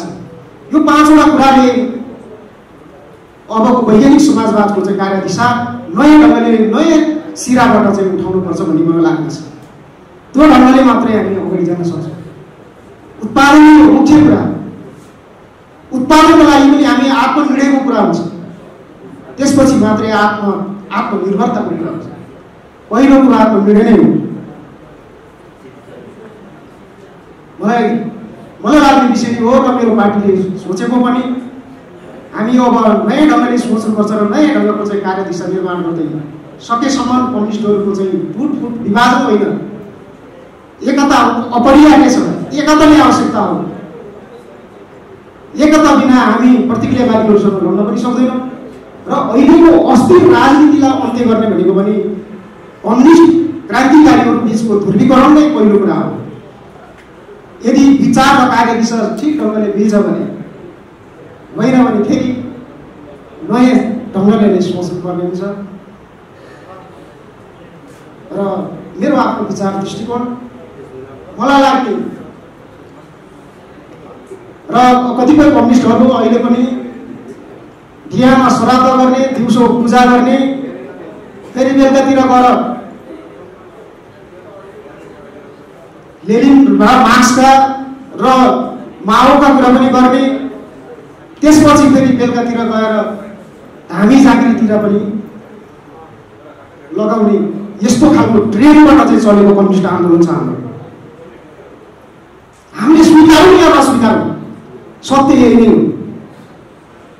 त्यसकारणले यो समाज अब यो कठोरलापन भन्छ जो धार्मिक संस्कृति संस्कारलाई चाहिँ आत्मसात गर्ने, विज्ञानको संस्कार वैज्ञानिक संस्कार र संस्कृतिलाई स्वीकार गर्न नसक्ने,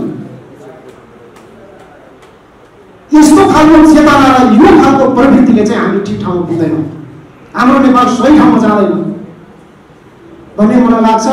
र यति कुरा राख्दै हामीसँग समयको अभाव पनि छ र मेरो पार्टीलाई मेरो जुन आजको जुन सन्दर्भ जो वैज्ञानिक समाजवादको आवश्यकता र कम्युनिस्टहरूको दायित्व विषयमा जुन एउटा विचार राख्ने चाहिँ अवसर प्रदान गर्नुभयो, यहाँहरूलाई धेरै धेरै धन्यवाद दिँदै समाजवाद यस कारणले आवश्यकता हो कि समाज वर्गीय रूपमा विभेदित छ, त्यसको अन्तर्गत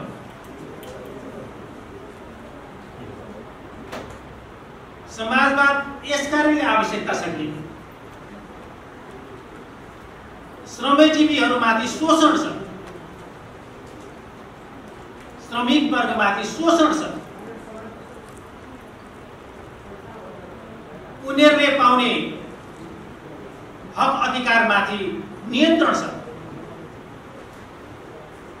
उनीहरूको स्वतन्त्रतामाथि वञ्चित छ, उनीहरूको आवाजलाई दबाइएको छ। त्यसैले समाजवाद चाहिएको छ।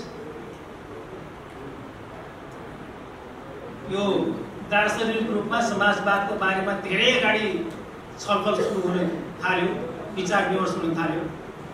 मार्क्सले यसलाई क्रान्तिकारी स्वरूपमा त्यस यता निकै धेरै छलफल व्याख्या विश्लेषण र यसको आवश्यकताको बारेमा हामीले थुप्रै ग्रन्थहरू अध्ययन गर्छौँ।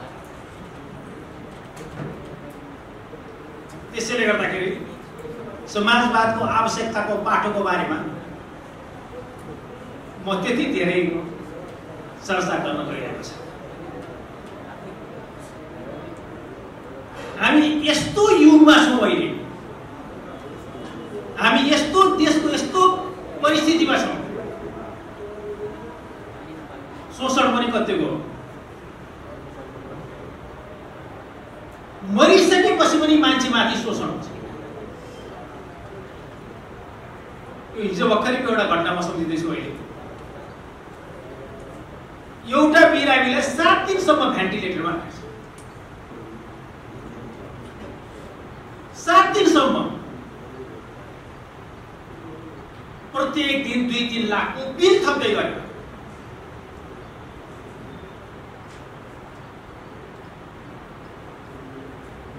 बचाउनै पर्यो आफ्नो प्रियजनको मृत्यु कसैको निमित्त प्रिय हुँदैन। त्यही अप्रिय वस्तुमाथि, त्यही अप्रिय चेतनामाथि, त्यही इमोसन्समाथि लाखौं लाखको तपाईँको शोषण हुन्छ। कति अमानवीय समाजवाद गुजिरहेको छ। यस्तो बेलामा समाजवादको आवश्यकताको बारेमा धेरै चर्चा गर्नुपर्छ र यही व्यवस्था ल्याउनुको निमित्त हो हामीले जीवन अर्पण गरेको। मैले हाम्रो लिरामणी जिल्ला आजभन्दा करिब 45 वर्ष अगाडिदेखिको होला यही आन्दोलनमा हामी सबै जिन्दगी बितायौँ। लामो यात्रा गरिएको छ, तर अहिले हामी यो बिन्दुमा आइपुगेको छौँ, यो राज्य व्यवस्थाको यो बिन्दुमा आइपुगेको छौँ। यति लिएर आउनुको निमित्त पनि हामीले निकै ठुलो परिश्रम गर्नु परेको छ। यो कुरा बुझ्नु होला। 50 वर्षको आन्दोलनको खातिर हामीले यो अहिलेको यो घडी प्राप्त गरेको छ, यो संविधान प्राप्त गरेको छ, हामीले गणतन्त्र प्राप्त गरेको छौँ, सङ्घीय लोकतान्त्रिक गणतन्त्र प्राप्त गरेको छौँ।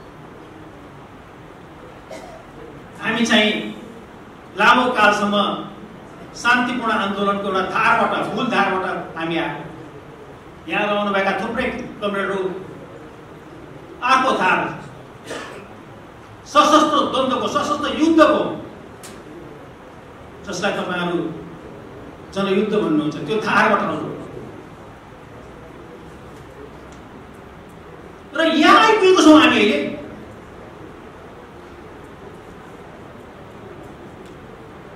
यो अहिले जुन स्थिति हामीले प्राप्त गरेको छौँ, यसको निमित्त निकै धेरै रगत बगेको छ, निकै त्याग र तपस्याको बावजुद हामीले यो घडी प्राप्त गरेको छ।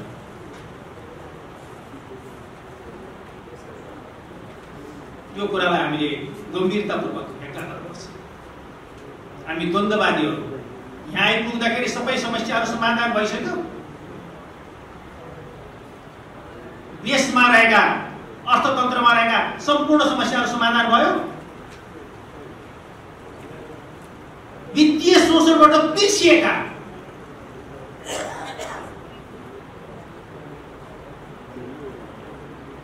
दलाल पुँजीवादबाट पिछिएका, शोषिएका, चुसिएका मुलुकमा सुशासन होस् भनेर हामीले यो मुलुकले चाहिँ क्रान्ति गरेको होइन, क्रान्तिकार दिएको होइन। कमिसन र भ्रष्टाचारको दलदलमा फसेको मुलुक छ।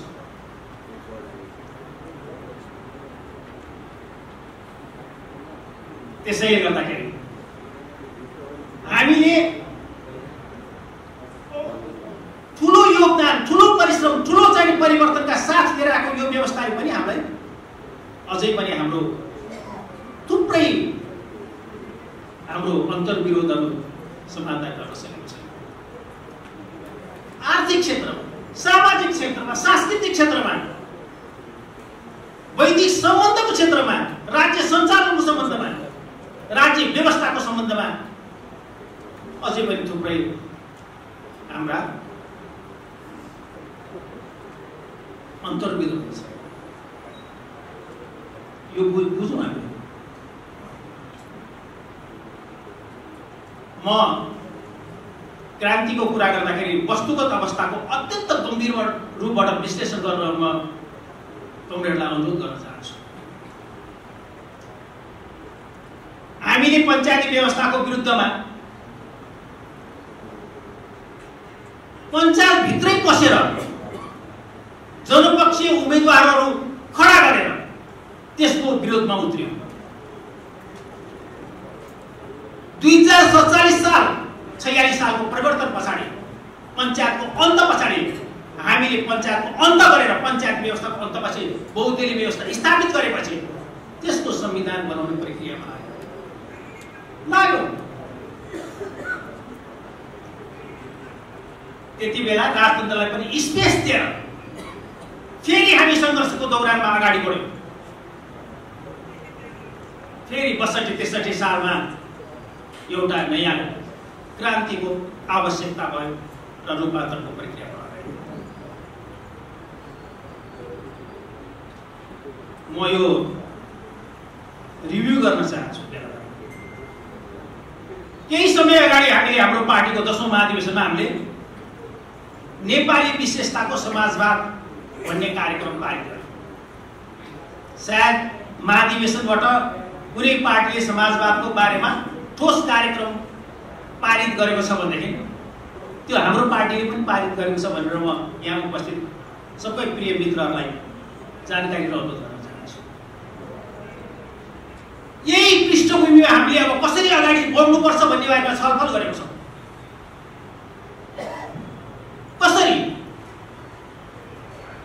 कसरी जनताको राज्य सत्तामा हामी रूपान्तरित हुन सक्छौँ, कसरी समाजवादमा हामी पुग्न सक्छौँ, समाजवादको बारेमा मिठा कुरा त गर्न सक्नुला। हामीले हाम्रो यथार्थतालाई बुझ्नु पर्दैन। अहिलेको साम्राज्य र साम्राज्यवाद विरुद्धमा जुधिरहेका मुलुकहरू यो जियो पोलिटिकल लोकेसन हामीले गम्भीरता पारेर हेर्नु पर्दैन। मैले ल्याटिन अमेरिका केही समय अगाडि ल्याटिन अमेरिकाका मुलुकका त्यहाँका कम्युनिस्ट पार्टीका नेताहरूसँग ब्राजिलमा कुरा गरेको थिएँ। एउटा अन्तर्राष्ट्रिय सम्मेलन भएको थियो ब्राजिलको साओ पाउलो।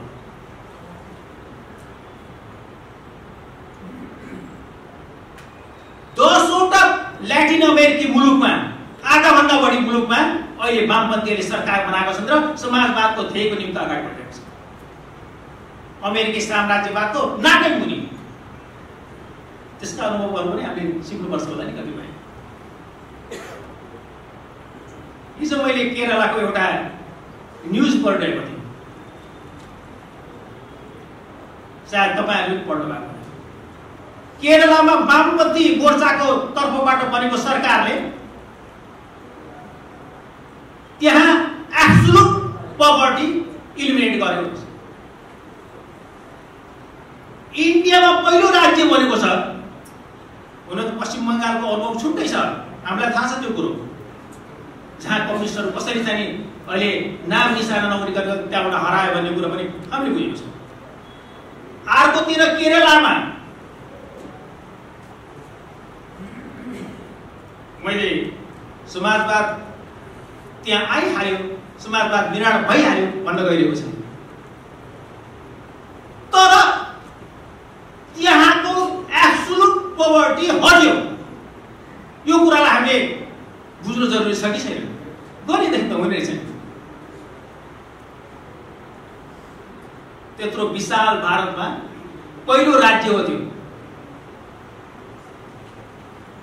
जहाँ जुन देशमा धनी र बीचको गरिब बीचको खाडल अत्यन्त ठुलो गहिरो छ, त्यो देशको एउटा प्रान्तमा हामी अलिक प्र्याक्टिकल भएर नै हेरौँ। समाजवाद निर्माण गर्ने कुरामा कसरी हामी सशक्त रूपमा सडकमा प्रस्तुत हुन सक्छौँ, कसरी एकताबद्ध, सशक्त भनेको चाहिँ एकताबद्ध रूपमा हामी आफ्नै गतिविधिबाट त अगाडि बढिरहेको होला। समाज अत्यन्त च्यालेन्जिङ छ है, चुनौतीपूर्ण छ। यो चाहिँ हामीले 62-63 सामन्ती राजतन्त्र अन्त गरेको जस्तो हो र पुँजीवादको अन्त गर्ने भनेको वित्तीय पुँजीवाद, दलाल पुँजीवाद। हाम्रो आफ्नो चाहिँ नि नसामा जोडिएको चिज नि सामन्ती संस्कृति अहिले यो सहवर्ण गर्न पुँजीवादमा त्यो पनि आएको छ। यो पुँजीवादसँगको लडाईँ त्यति सजिलो छैन। हामीले आफ्नै किसिमले लडाईँ त लडिरहेको होला, तर त्यो लडाईँ सशक्त हुन सकेको छैन, सशक्त हुन सक्दैन जबसम्म हामी एकीकृत रूपमा आन्दोलन अगाडि बढ्न सक्दैनौँ। पुँजीवाद विरुद्धको आन्दोलन त्यति सजिलो छैन। चाहे त्यो दलाल पुँजीवाद भन्नुहोस्, चाहे त्यो वित्तीय पुँजीवाद भन्नुहोस्, पुँजीवाद विरुद्धको आन्दोलन, पुँजीवाद विरुद्धको सङ्घर्ष, क्रान्ति र समाजवादी राज्य सत्ता त्यति सजिलो छैन। त्यसैले गर्दाखेरि म अनुरोध गर्न चाहन्छु आज हाम्रो यो दायित्वको बारेमा, हामीसँग थुप्रै दायित्व, थुप्रै कार्यभारको बारेमा छलफल गर्न गइरहेको छैन। हामी चिन्तन गरौँ एक ठाउँमा आएर। ठिकै छ, आफ्ना दृष्टिकोणहरू फरक फरक होला, क्रान्ति सम्बन्धी बुझाइ पनि हाम्रो फरक फरक होला। आउनुहोस् छलफल गरौँ। हामीले हाम्रो विशेषतामा समाजवादी क्रान्ति कसरी सम्पन्न गर्न सक्छौँ हामी छलफल गरौँ। हाम्रो पार्टी तयार छ। हाम्रो धर्मेन्द्र कमरेडले माधवजीको पार्टी भन्नुभएको छ, कृपया हाम्रो पार्टी बनाऊ। नेपाल कम्युनिस्ट पार्टी एकीकृत समाजवादी हो। यो माधवजीको पार्टी पनि हो, झल्लाजीको पार्टी पनि हो, यो हाम्रो पनि पार्टी हो।